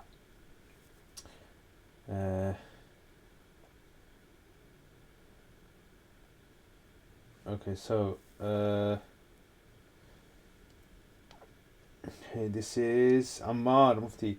You mentioned about 15 books in the same level as Nul Ida. Which books are a lot better on the same level? Yeah, so for example, like better than studying Nul Ida, Quduri is much better. As in, if you want to grasp the depth of the Hanafi Madhhab, Quduri is a very important book, but it has to be taught correctly. Fathul, Zad al-Faqir by the author of Fath al-Qadir, Ibn Humam, is a very good book. Tuhfat al-Fuqaha by al-Samarqandi is a very good, beginner's book. Likewise, Tanwir al-Absar is a very good book. Hadi al-Ayya is a very good book. You have Fiqh al-Muyassar is a very good book. So these are some of the books I'm thinking on the top of my head. Yeah, these are very good books, I think. Nul Ida is a good book, but I don't think it's the best book out there.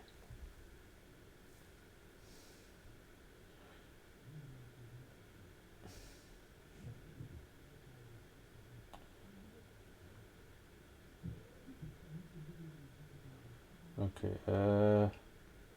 Right. Who else has got a question?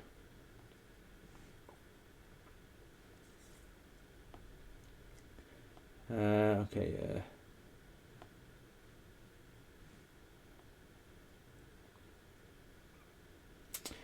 Okay, so he says, what are the difference in the meaning between Ghaffar, Ghafoor and Ghafir? So this is a good question. So Ghaffar, Ghafoor and Ghafir. So the word Ghafir in the Arabic language, the word Ghafir in the Arabic language, it means someone who forgives, right? So someone who forgives is called a Ghafir. So if you've forgiven once, you're a Ghafir.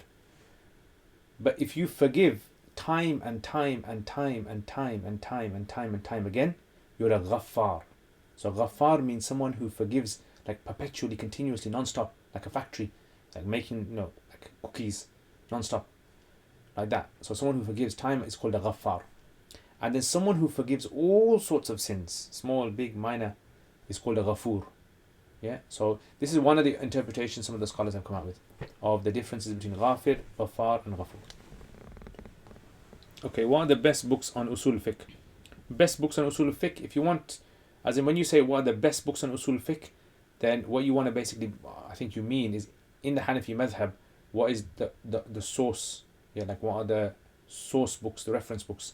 So al-fusul fil usul, al-jassas, usul al-sarakhsi, these are considered to be like the main books. Any usul book that was written prior 500s is a best book. Okay. Salam Ustaji, last questions you answered was from 10:01. What if you sneeze during the prayer? What if you sneeze? It's fine. No, it doesn't break your salat. I can moderate if you need. What happened to the questions? Okay. Which books do you recommend which are on the same level as I mentioned that one? Can you please advise which is the best dictionary for Arabic, Quranic Arabic? I mean, if you want to, there's a website called Ejtal, EJTAAL. Check that out. There's got lots of books in there. There's many books you can find in there. Lughatul Quran, 3 volumes. That's very good. The Hams. Can you do more Quran volumes and letter, but still can't read? Can you do more Quran reading ones? I know the values of the vowels, but still can't read. Okay, inshallah, I'm going to try to do those in Ramadan, inshallah. I'm going to try to make some more of those.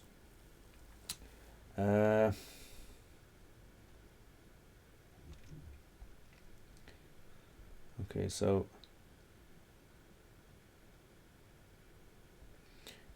here you got some questions here, a few questions on. Alright, this is a good question. Do you get irritated at answering the same questions repeatedly? Not really. I mean, I understand. See, what I do is I think about myself when I was learning questions, and I wouldn't want my teacher to get irritated with me. So basically, I would just kind of like appreciate that my teacher answer my questions. So I just look at the people. So sometimes you guys ask questions I've answered like maybe 20 times before, but I realize that this is your first time and you don't get anyone to ask your questions. That's why I kind of like, I feel sorry for you guys and I kind of answer your questions. So that's how I kind of look at it. Sometimes I might get irritated if someone's asking like a useless question that has no benefit at all. It's just like just something that's just passing through their mind.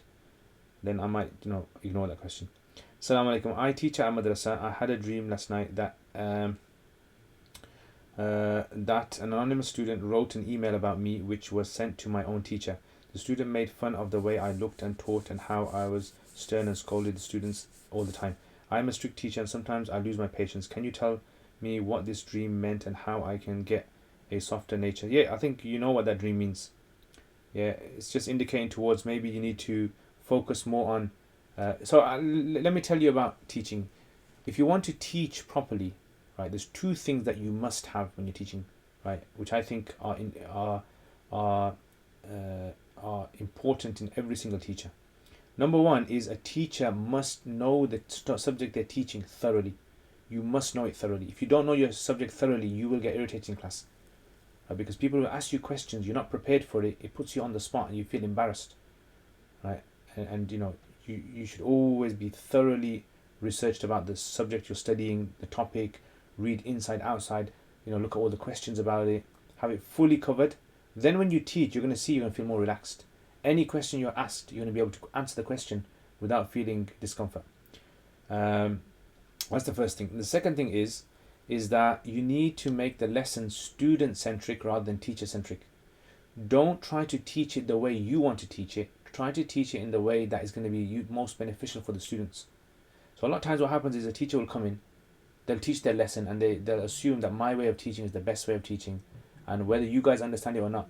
And I've seen this with some of my teachers as well. It's happened in the past, where the teacher has taught in his own way and the students, a lot of them haven't understood and they've just stayed silent out of respect. So you don't want that to happen as well. So you want to teach it in a way that is going to be beneficial for them.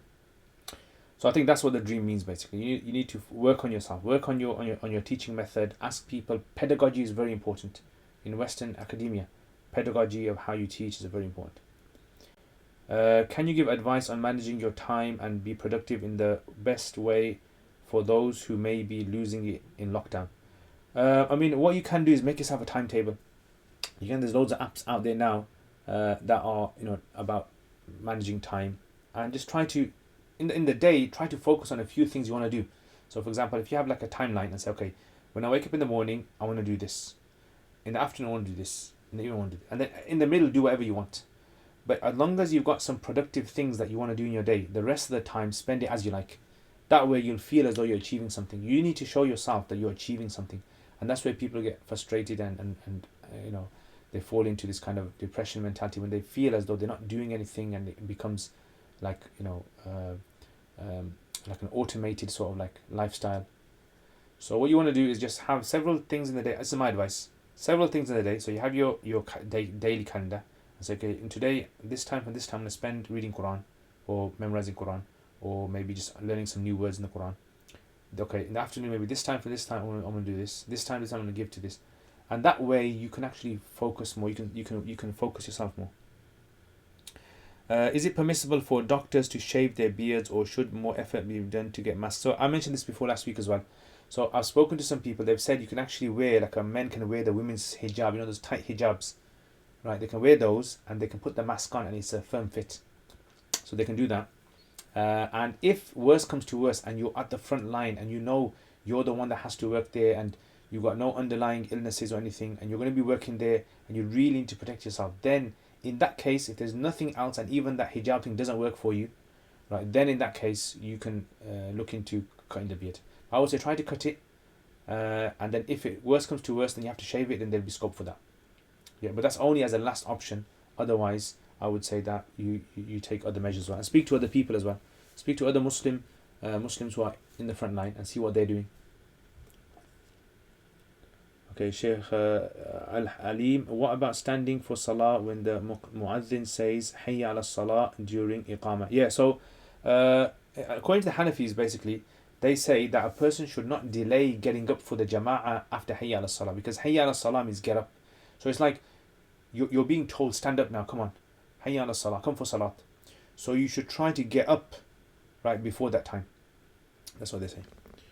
Muhammad Javed, subhanallah, as a kid I didn't want to miss my favorite TV show for Taraweeh Masjid. Now sadly it's no longer a privilege. Sally Sabit, when you stand at graveyard and pray, can the deceased see you? So the narrations mention that they can sense you. They can sense you but not necessarily see you. They can't see you. I've not come across strong narrations to prove that. Number 2, can deceased see you from wherever they are? Not to my knowledge, no. I haven't come across narrations to be able to prove that. SBM, SMB, Salam, Ammar, Mufti, what books are a lot better which are on the same level as Nurida? So I check your Uruk website and it doesn't have PayPal as an option. It only asks for cards. Yeah, so what you can do is, if you contact the email at the bottom, right, and you can pay through PayPal, and then you'll get access to those lessons. So you can do it through, so you'll be sent a PayPal link, and then you'll get access. So you got two options: either go through the Stripe process method, or you can do it through the PayPal, through the email, and then you get that. The Hams, Sheikh, help me, I know Arabic letters and vowels. Hams, brother, I have Sheikh alone, I will be more than happy to help. Okay, Hamida, do we have Sunnah prayers before Isha Salah? Do you have Sunnah prayer? So there are some narrations that mention that the Prophet ﷺ used to pray 2 or 4 rakats before Isha sometimes. So it's not considered necessarily Sunnah, it's considered to be mustahab. It's a good thing to do, yeah, it's mentioned in narrations. Ibrahim Hussein, what's the best books on Hanafi Usul Fiqh? I think I mentioned that one. If someone were to ask you to find a specific hadith and its reliability, how would you search for it and do research for it, and how would they I was actually thinking about doing this.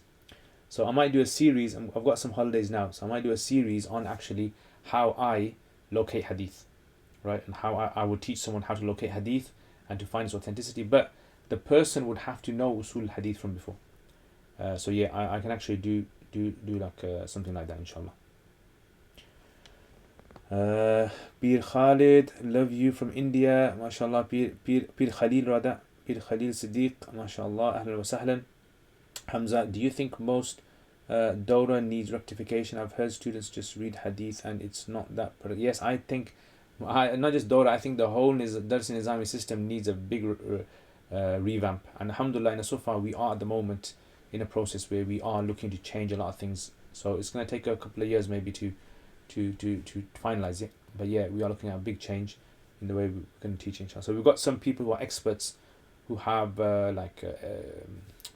qualifications in master's degrees and expertise in the field of pedagogy and Islamic sciences and tradition versus Western tradition, and to see how we can go forward. Sally Sabit 3 also, do we believe we can ask deceased to pray for us? Yeah, so this is a different issue. This is known as the istighatha, and some of the scholars say that we can ask the deceased to pray for us if we're at their graves, and others say no, we can't, which is a position which I prefer, which is because it's something which we don't find from the Sahaba asking one another going to their graves. We don't find from the early scholars them doing this. And if Allah in the Quran says, when my servant asks of me, tell him I'm close. So I believe that a person should connect to Allah directly instead of using these kind of means. Jazakallah. Yes, I have read Mufti Zubair Butt's article. Jazakallah for sharing your opinion. Kamran, some of these taweez have boxes and numbers. Need to be careful nowadays. Yeah. Talha Chaudhry, is it true according to the relied upon opinion in the Hanbali school, you can drink a few sips in optional prayer, and another opinion is that you can even take a bite or something? I've actually heard that from a Hanbali friend of mine. Yeah, I've heard that. I haven't read it, but it's a reliable Hanbali friend of mine, Sheikh Zahid Fatah. He's mentioned that to me. Muhammad Javed, I don't know why many Muslims go to graves and ask Allah through the dead for things, or they make an oath of sacrifice if their request is regarded as shirk in itself is a means. Okay, sorry, Mufti, can you repeat the names of these books? Yeah, so which books are you talking about? Big Mo, yes, Sheikh. Singh Tujhe Dekha To Ye Jana Sanam. Oh, bro, you know the whole thing, man. You're proper. Okay, Hussein Ibn Omar, Assalamu alaikum. Akhi, what fiqh do you study and do you answer fiqh questions? Yeah, I study Hanafi fiqh and I answer Hanafi fiqh related questions. Sally Sabit, do kids have rights to tell their parents to pray namaz, Quran? I mean, when we say right, as in, is it something which is legally upon them? No, it's not. Blessed journey, but it's something which they should encourage, definitely should advise their parents and give them some nasiha advice now and again in a nice way. As a talib, I found your videos on the ishtiqaq of words very useful because after watching them I would remember the words and it helped me in understanding the words same root as alhamdulillah. Would it be possible to make more of them? Yeah, I can make more of these, but the problem is that these videos actually take me the longest out of all my videos. Each video it probably takes me between 6 to 8 hours to make, like from beginning to end. 6 to 8 hours each video, and that can take me a long time. But yeah, I understand how a lot of people have benefited from these videos a lot. Sheikh Ali, Sheikh, how do you spend the day on gaining more Islamic knowledge, and what's your approach when you read new books? So I mean, I teach a lot, that's the thing. So I learn a lot through teaching, I learn a lot through my writing. So I'll have a topic that I need to write about, and I'll do lots and lots of reading regarding that topic, and that's mainly how I kind of really benefit from my reading. And then you guys ask me questions, so then any questions which I need to research, I'll be doing that. And when I come across new books, I try to focus on the main points I'm looking for in those books. So sometimes I'll read an entire book, but I won't kind of remember everything in it. I'll just be looking for key issues in that book. Muslima, Assalamu alaikum. Do you have any tips on how to memorize Arabic gardans and Arabic rules? Yeah, I mean, the main thing is anything to do with memorization is repetition. Repetition is key. So you have to keep going over and over and over and over and over. That's the main thing of how to do it. The other best way to do it is to teach it. Once you start teaching something to someone else, you automatically start to see the importance of memorization. Right? So memorization and repetition is key. And by the way, guys, if you haven't hit like, make sure you hit like here. Make sure you hit like on this. Make sure you share it with other people as well. Benefit the ummah, guys. Benefit the ummah. Okay. Blessed journey in Nur Idha, it mentioned that they prefer to stand up after Hayya al Falah. does that mean this is not the followed opinion? No. So in the Hanafi school, there are multiple opinions. Basically, Nur al-Idah is not the ultimate book that represents the ultimate opinions of the Hanafi madhab. This is a misunderstood understanding. When you study the Hanafi, there is no ultimate book in the Hanafi madhab, right? It's actually, you have to read all of them, and you have to sieve through all the opinions, and you have to look at all the evidences and the logic and the reasoning behind it, and then you have to see what the experts have been saying about these. It's a very tedious task. It's not an easy, like, there's not one book which has all the ultimate opinions of the Hanafi school. You don't get that. Will there be a Quran reflections lessons? Yes, inshallah. I'm gonna advertise that, inshallah. This, hopefully next week, inshallah, I'm gonna have a Quran reflections and continuing from Surah Rum, inshallah. Hamza S, do you think it would be a good idea to study from Ibn Abbas and then do Takhassus in Hadith from Binuri Town and then do Iftar Darul Karachi? Possibly. I mean, I don't know how the studies are there nowadays. I wouldn't be able to advise a person nowadays. But if it is according to how it was when I was there, then definitely. It'd definitely be an excellent thing to do, without doubt. But at the moment, I don't know how good it is over there. I personally don't think you have to travel to these places to become strong in knowledge. Okay.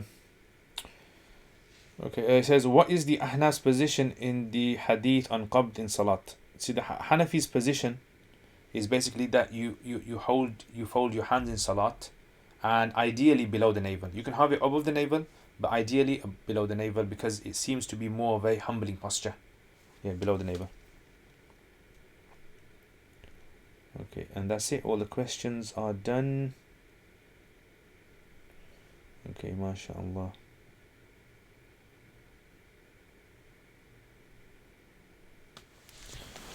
Okay, right.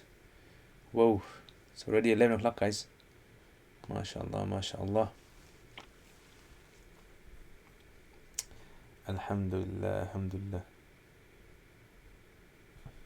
Okay, let's see what you guys are saying. Alright, so any specific du'as for improving my memory and my learning, making it easier? Rabbi zidni ilma, Rabbi zidni ilma, Rabbi zidni ilma. Main thing, if you want to make your memory strong, is two things my teachers say. Number one is get good sleep, excellent sleep. And number two is stay away from sins.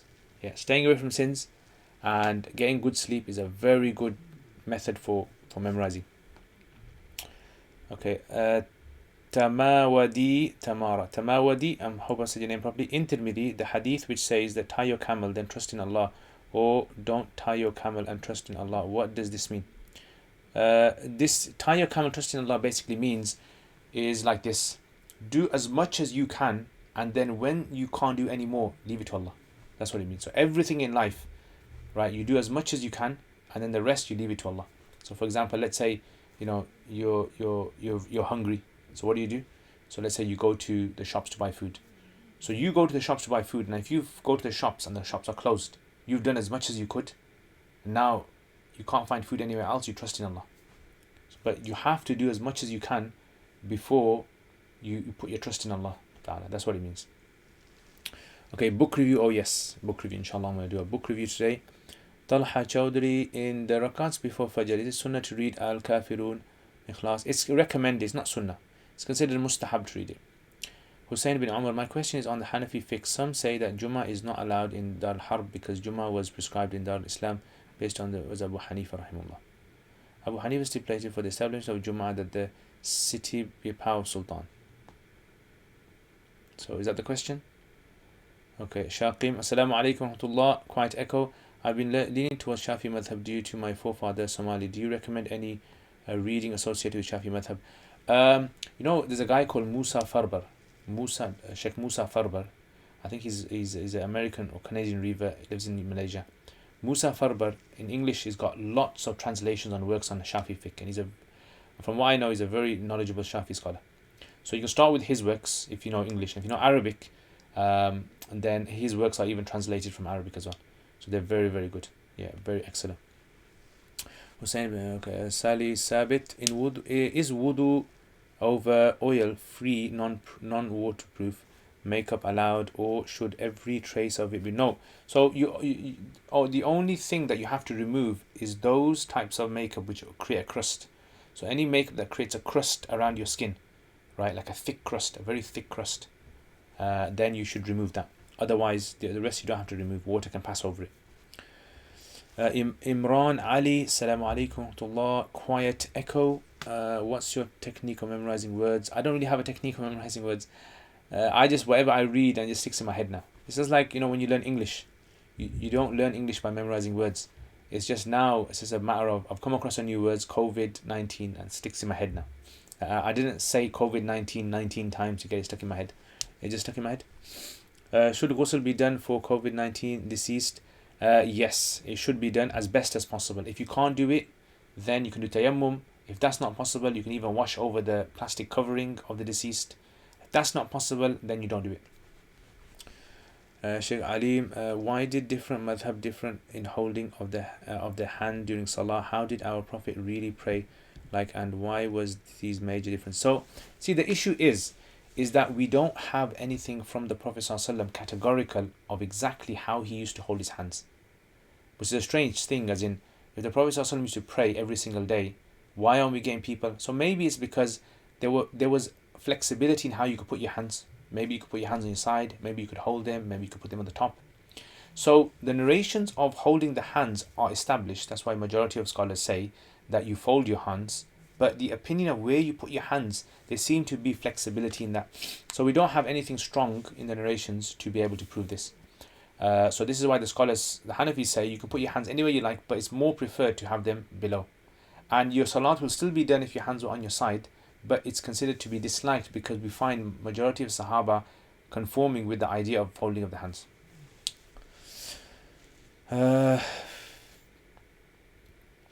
Okay, Manfado, what is the best way to teach Aqidatul Tahawi? So I say Aqidatul Tahawi should always be taught after you've taught the Quran. So after a person has studied the Quran cover to cover, then teach Aqidatul Tahawi. Aqidatul Tahawi should not be taught as a beginner's book. It's not designed as a beginner's book. And the problem with it being taught as a beginner's book is it puts a person in a vacuum and they have to learn new things. Whereas Aqidah is supposed to be all to do with belief, like what you believe. So you're being taught what to believe. So being taught something doesn't mean you're going to believe it. Belief has to come when your heart is conviction, is aqad. The word aqidah comes from aqad. So the Sahaba were firm in their belief in Allah. No one taught them aqidah tahawiyah. They learned Quran, they did. So when you learn Quran, that is aqidah basically. And then aqidah tahawiyah just deals with historic sort of like questions that were raised regarding aqidah and the scholars' stances on those points. So for example, like scholars' stances on the points with regards to, did the Prophet ﷺ go up into the sky in the night journey? What's the scholars' position on this? What's the scholars' position with regards to someone who denies the belief that you can wipe over your leather socks? He's even got that in there as well. What's the scholars' position with regards to someone who believes that in the Day of Judgment or in Jannah a person will not see Allah? What's the scholars' position? Yeah, so these points are not mentioned in the Quran, but these are points that were raised later on, and then scholars had to have a question for it. So Imam Tahawi collected all of these and he wrote down answers of the scholars of the past. That's what it is.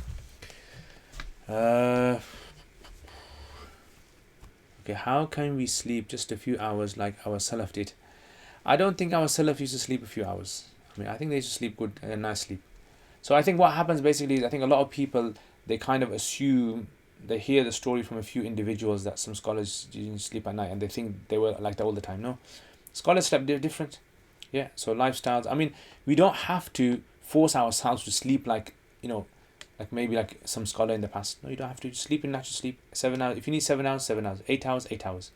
Yeah.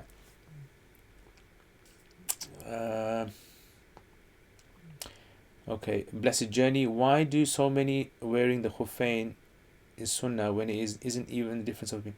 Why do so many say wearing the khuffain is sunnah when it isn't, or is there a difference of opinion? So I don't understand.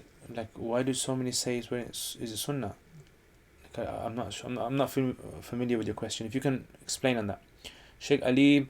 If we had done any major sins in our childhood due to ignorance or deliberately, and later regret and ask for tawbah. How do we know if the tawbah is accepted? So we don't know. Basically, it's a good question. We don't know anything's accepted. We don't know if our fajr is being accepted. We don't know if our fasting is accepted. But what we do try is we try to fulfill them according to what we believe is the criteria. So for salat, for example, like we pray our salat according to how the Quran and the Sunnah and the Sahaba have taught us. And as long as we've done that, we believe it's jaiz, it's done. But qabuliyat, acceptance, is up to Allah. We don't know. On the Day of Judgment, we're going to find out how many of our actions were really accepted by Allah. That's the reality of things. You know, many of us think that I've prayed loads of tahajjud and I've done loads of fasting, but someone might come in front of Allah on the Day of Judgment and he has nothing. I mean, there was one scholar, he mentioned something like very profound. He said that there was a man, an old man, and this old man, he basically went to this shop and he took out, he bought some bread or something. He took out some coins, and he gave, it's olden days when they used to have silver coins, and he gave it to the shopkeeper. And the shopkeeper said, "These silver coins don't work here."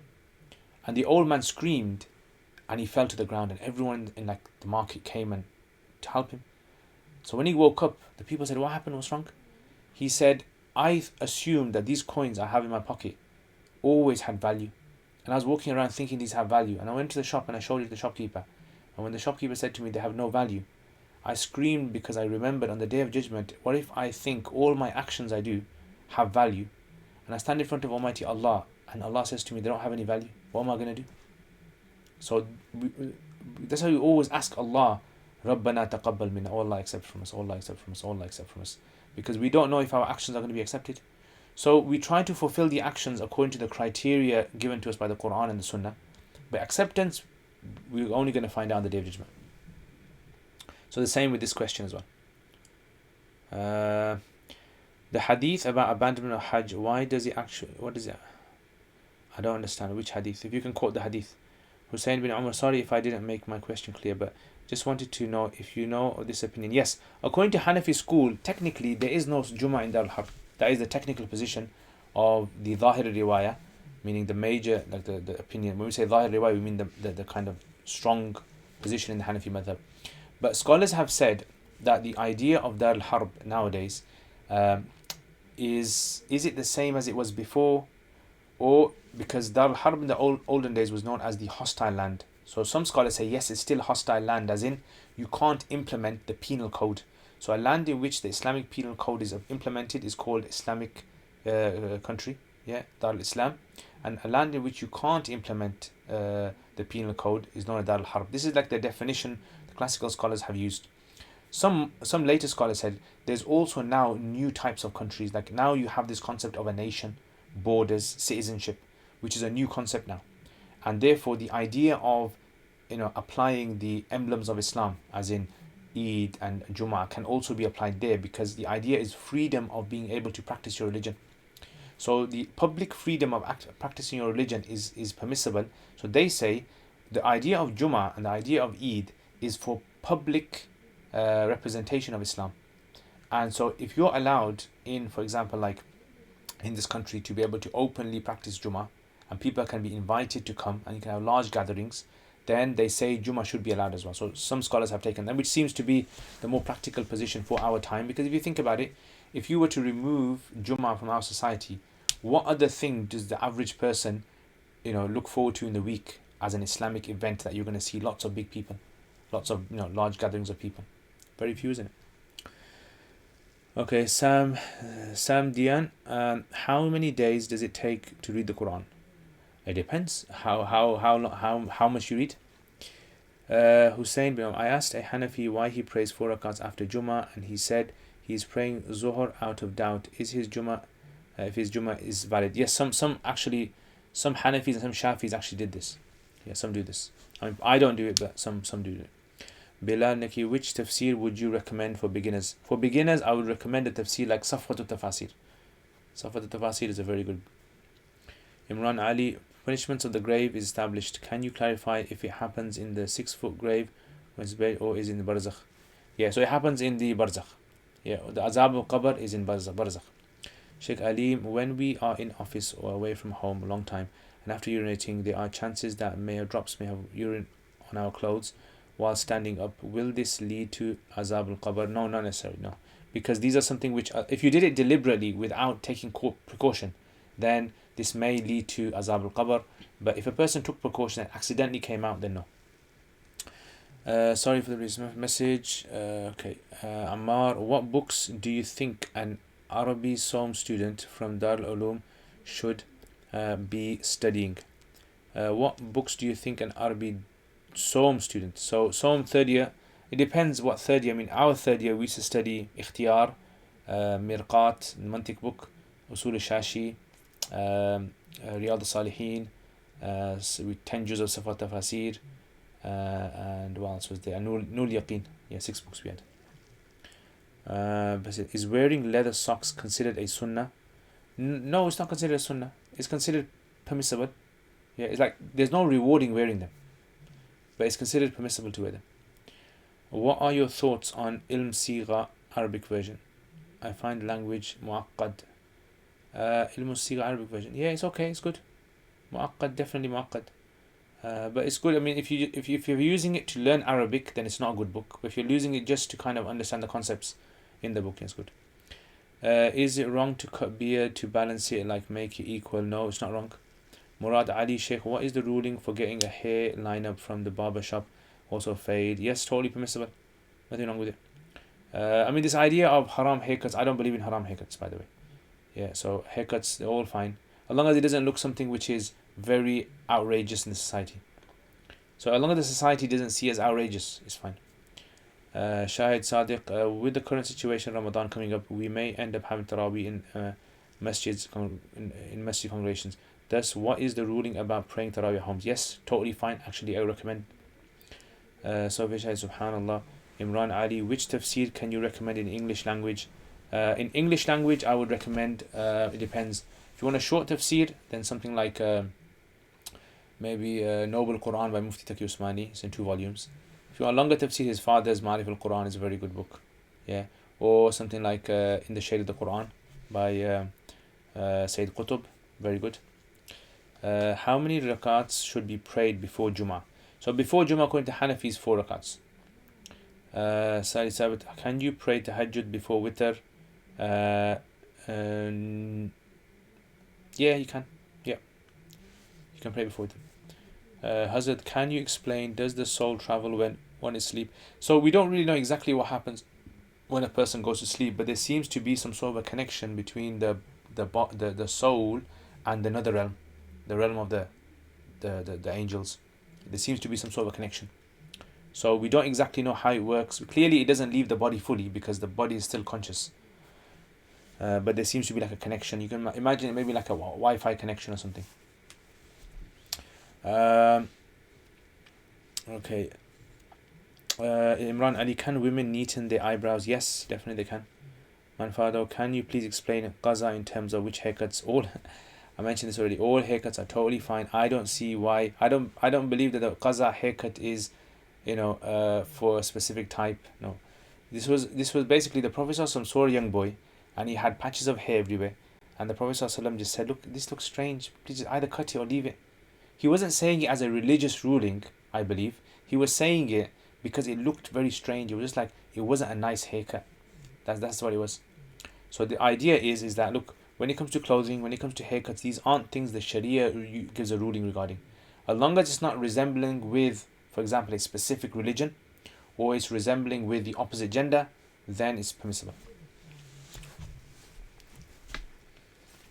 Okay, can one trim the eyebrows? Yes. Does the 4-year Arabic Ma'had in Banouri town have the same curriculum as the Urdu curriculum? I mean, I don't know now at the moment. I mean, I last time I was there was over 10 years ago. But when I was there, it was the same thing. It was virtually the same. So a few books were slightly different, but yeah, it was virtually the same thing. Imran Ali, praying Taraweeh at home with the kids, should we pray 8 or 20? I'm going to pray 20. It's up to you how much you want to pray. Quiet Echo, Assalamu alaikum, Shaykh wa alaikum assalam. Patrick Jibril, what is the Hanafi view on qabd in Salah? So qabd in Salah is considered to be a sunnah practice according to Hanafis. What books do you recommend to make Quran tarjuma easier? I mean, I don't think students should use translation to try and understand tarjuma. Tarjuma should be like a result of all the Arabic that you've learnt. You should be able to do translation. So I would use my nahu, use my sarf, use a dictionary to try and figure out the meaning of the words myself. I would never tell students to use a translation to. Sorry, when I ask neaten eyebrows, I mean, can they thin them to beautify? So according to Hanafis, generally, if a woman was to thin her eyebrows to make it very, very thin, this is disliked. But if it was just to trim them to make them kind of more shaped, this would be permissible. Assalamu alaikum, Ustad. Hope you are well these days. Hamza Web, mashallah, Hamza Web. I found some new ginger beer, bro. Yeah, I found some new ginger beer. Abdul Hay was putting it up on Facebook. I'm going to find out where he gets it from. Yeah, it's supposed to be some like online thing. But it's about £2 a bottle. So I'm going to find out about that.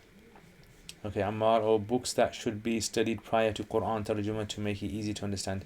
Yeah, so I personally think students should rely on themselves more. Right, and do not rely on other books. Focus more on the skills that you've learnt and try to apply those.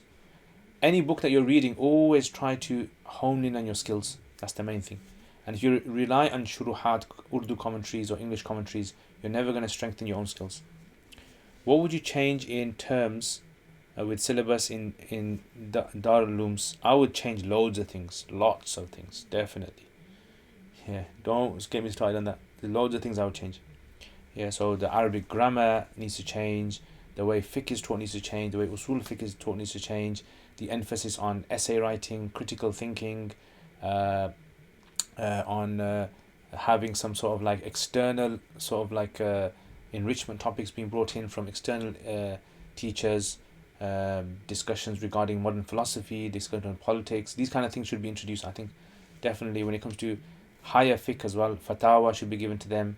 They should have experience in the real world with Islamic quotes or even certain well-known figures, and also lots of writing dissertations. They should also have when it comes to hadith, I think they should have a strong understanding of how to do takhrij even before Dawra. Yeah, how Rasul Mufti should be taught. I think a lot of things need to be introduced. Okay. What's your advice on someone taking a Sufi tariqah, or should one just stick to established Sunnah dhikr? I mean, again, Sufi tariqahs, I mentioned this earlier as well. I think Sufi tariqahs are not necessary. And Sufi tariqahs are basically like a mentor. Like if you want to, tone your body up, you find yourself like a personal trainer. Sufi tariqahs is simply just finding yourself a personal trainer and saying to them, okay, what's the best way for me personally in my situation, me living in the UK, me living in this particular city, me with this kind of lifestyle, what's the best way for me to optimize my spirituality? Yeah, that's what it is. And the guy goes, okay guys, all right, I'm going to show you. And Mondays you got to do this, Tuesdays you got to eat this. That's basically what you want. Is it haram to have your pants below ankle? No. Can men trim the eyebrows? Yes. As long as they don't resemble women. The Hanafi books say as long as they don't ما لم يتشبه به بالخنائث. In the terms with shaping eyebrows, in the hadith, the Prophet cursed the people. Is this correct? Yes, that's correct. But there's a context behind it. So that's why you need to study fiqh. Because what you're quoting is a direct raw hadith without understanding exactly who he was saying it to, why he was saying it, what exactly type of shaping the eyebrows it was. All these questions are being ignored just by directly quoting from a raw hadith. It's like someone quotes an ayah of the Quran, kill the mushriks, qatil mushrikina. So imagine someone came to you and says, doesn't the Quran say kill the mushriks? Now you say, yes it does. And then you say, well look, your Quran is saying kill the mushriks. But you're saying, no, it doesn't say, it doesn't mean that. So they say, how do you know it doesn't mean that? So this is where it comes to usul. You need to know usul fiqh. So I've got a course on usul fiqh. Yeah, I'm going to chance to advertise my course on usul fiqh. So the link below, alright, on uruq.com, 28 lessons of usul fiqh. Once you study usul fiqh, then you ask me this question, and then you'll understand the answer. Okay, mashallah, give me all the details on the ginger drink. Yeah, inshallah, when I find out, bro, you're going to be the first guy I'm going to be texting. Patrick, correction, I meant what was the Hanafi view on sadal? So the Hanafi view on sadal is that the salat will be permissible, but it will be considered disliked because majority of people used to do qabd. That's what it is. Even though some of the scholars in Kufa actually did sadr. Like for example, it's mentioned from Ibrahim al-Nakhai that he used to say that the only reason that people used to do qabd was because by doing sadr, the blood used to get to the fingertips and the fingertips used to pain. So they began to like fold their arms as well. So some have actually mentioned that as well. Okay, Lee Usmani, salam bro. Is it permissible to watch the series like Omar? It has actors playing as Omar. Yes, it's totally fine. Are women allowed to travel without a mahram? So the issue with regards to travel without a mahram, let me explain this. I mean, look at the time. Yeah, it's been 2 hours now. I started late today, so it's been 2 hours. So, mashallah, 47 people. Today actually went to the highest number, which is about 54, I think, today. So moderators are all disappeared. All the people are made moderators. Mashallah, congratulations. You all legged it, done one. So the issue with regards to, see, let me explain this now. When it comes to the Prophet ﷺ in his time was living in a very hostile time, you might imagine, yeah? There was no like security forces. There was no police force. There was no like widespread protection. It was me, myself and I. You, yourself and you. That's all it was. So if you left a city boundary, you had no protection at all. It was basically, the risk of you being killed was very high. So the Prophet ﷺ, he used to say, no one should travel on their own. And in fact he said, one person who travels is a shaitan, and if there's two, there are two shaitans, and if there's three, it's okay. So he actually, different times was so hostile. So he even said this about women. He said, look, women should not travel except with a mahram or with their husbands, because it was so dangerous. A woman's going to get raped or killed or murdered or kidnapped, or so many things can happen to her. So this is why the woman was considered like in the protection of, it was the society was that the males would protect the women, the male members of the family, and travelers would only travel in groups. So this is why like travelers had loads of rulings that the Prophet ﷺ had told them, like they shouldn't carry bells with them because the bells would invite the thieves. Thieves would hear the bells and they'd know that there's lots of wealth on that caravan, and they'll just stop them, kill them, rob them, and run off. So this is why now the question comes that when a woman travels a long distance, so a short distance is okay, she can travel, but if it's a long distance, and the long distance travel was like a 3-day journey. 3-day journey works out to be like 6 hours of journey every single day. So they would travel like something like from Fajr all the way till Dhuhr, like for 3 consecutive days, camping after Zuhr all the way till the next day Fajr. So if a woman did this on her own, look how dangerous it's going to be now. Imagine a woman nowadays traveling on her own in, let's say, the Sahara Desert, or maybe in some places like in the Middle East, or some places in Africa, some places in the South America, very dangerous places. It could be very harmful for her. So the Prophet said, no woman's going to travel on her own except with a mahram, or because these are the people who are normally going to protect her. So now the scholars have discussed over the years that, okay, now if, for example, like we're living in a society now where this issue of safety has totally changed now. Like a woman can get onto a bus in one part of the country and actually travel with a group of people without there being any fear, even travel in a car from, let's say, Birmingham to London, without there being hardly any fear, like if a survey was to be done of how many women have been attacked or raped just by driving their car alone from Birmingham to London, it would be very, very small. So this is why many other scholars have said, look, that this seems to be a ruling that is time-based ruling. As in, it's to do with safety. Nowadays, the safety is there. So therefore, if they were to get onto a train in Birmingham and end up in London, it should be permissible because the idea is protection. Yeah, and as long as we know that the rate of safety is there. So this is why there is scope for that. That's what I'm saying. So there is scope in today's times for this issue of women travelling on their own. Okay, next.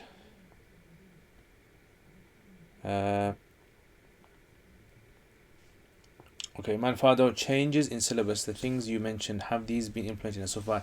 Yeah, we're actually, at the moment, we are actually going through meetings and plans to change them. So we've been doing it past 6 months. We've actually been in the process of assessing the entire whole process of studying and teaching in different darulums and how this can be changed. So we're hoping to start a pilot syllabus, inshallah. And if this is successful, we're going to try and see if there's other like-minded institutes that would like to adopt this method as well. Can you shave your beard completely if you're a health worker working with COVID-19 myself? I mentioned this earlier.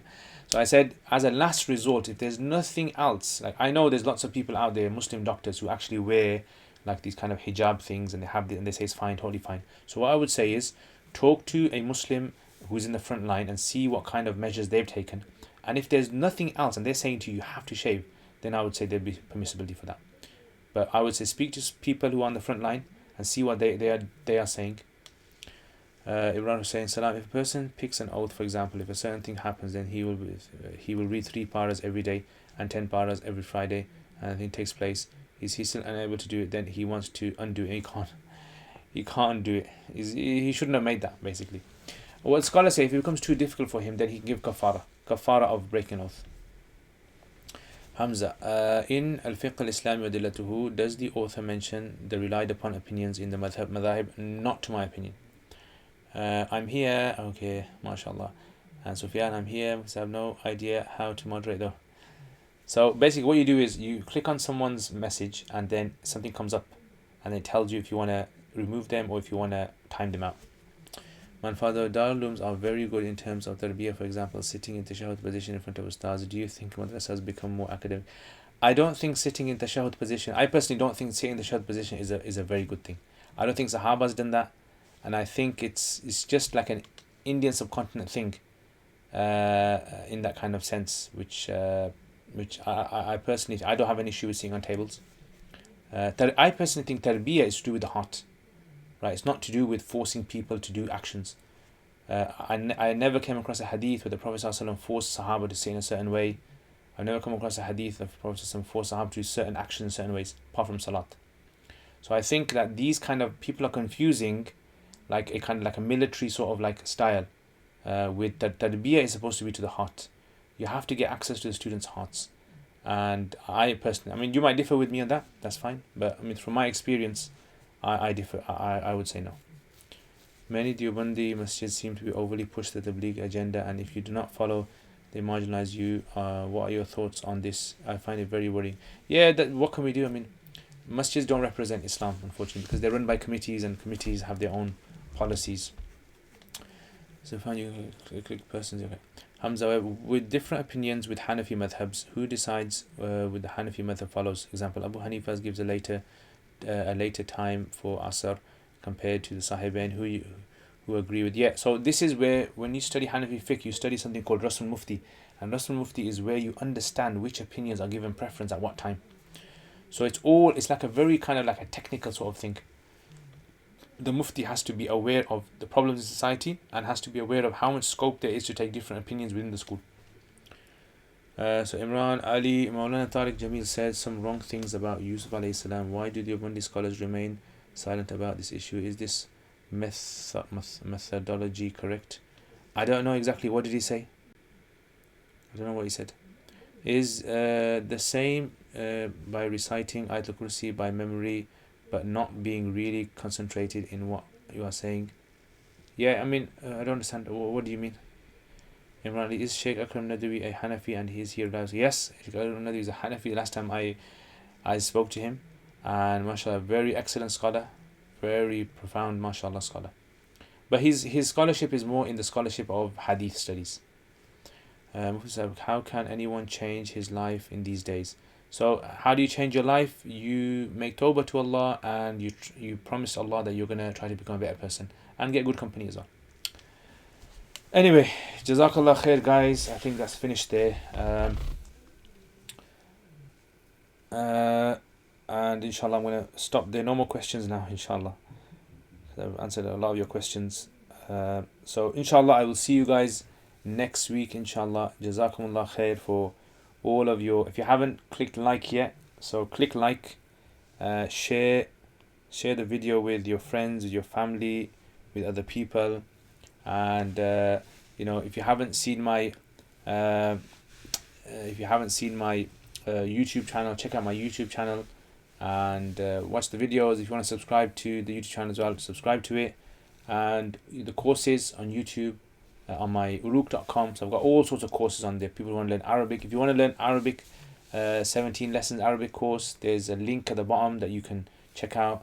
It's £50, 17 lessons. Ramadan's coming up as well, and imagine you can start understanding the Quran on your own as well in the month of Ramadan. Alhamdulillah, it's going to be an excellent opportunity for that. And also there's other courses as well. Usul Fiqh, if you want to study. A lot of you guys ask me questions with Usul Fiqh. you can study Usul Fiqh as well. There are 28 lessons of Usul Fiqh. I've got on my uruk.com. I've also got Usul Shashi, the entire Usul Shashi is uploaded now, alhamdulillah. And there's also lots of other courses that you can check out. Balagha, if you're interested in Balagha, Arabic classical poetry, all sorts of things as well. So yeah, Jazakallah khair for all of your support, guys. And I hope I could have answered your questions better. May Allah accept from us. And if I made any mistakes, it's from me and Shaitan. If it's correct, then it's from Allah. Alhamdulillah. But the main thing is that we try and respect one another. That's the main thing. I always say that we should, if a person has views, then we respect their views as long as we have done our thorough research, right? And we have found the information. If we disagree, alhamdulillah, right? That disagreement is something which is going to be, on the person's shoulders, but we respect their disagreement on this. And personally, when people ask me things like about particular individuals, what's your opinion about this scholar or this scholar, I don't really have an opinion about them. I mean, I respect them. I believe that, whatever they're doing, Allah's going to ask them on the Day of Judgment if they are doing it wrong. And depending on their sincerity, Allah knows their sincerity. And I don't think we have the right to judge other people, especially if we haven't met them and we've just heard from other people about what they've said. I think we should be very careful about how we judge other people as well. And we don't know who's going to live to see Ramadan, but the main thing is that we try and become better people ourselves as well. So anyway, what do you guys think of this new setup? Do you guys like this? I don't know how it looks. Is it better than before? So today we did have a little bit of a hiccup with those crazy Islamophobes, but alhamdulillah, I managed to. So I am going to take the moderators off again. Yeah, so moderators, you will no longer be moderators anymore. Yeah, until maybe next time I might choose you guys again. I might choose someone else. But yeah, Jazakallah khair, everyone. May Allah keep you guys safe and blessed. And until next time, inshallah. Assalamu alaikum wa rahmatullahi wa barakatuhu.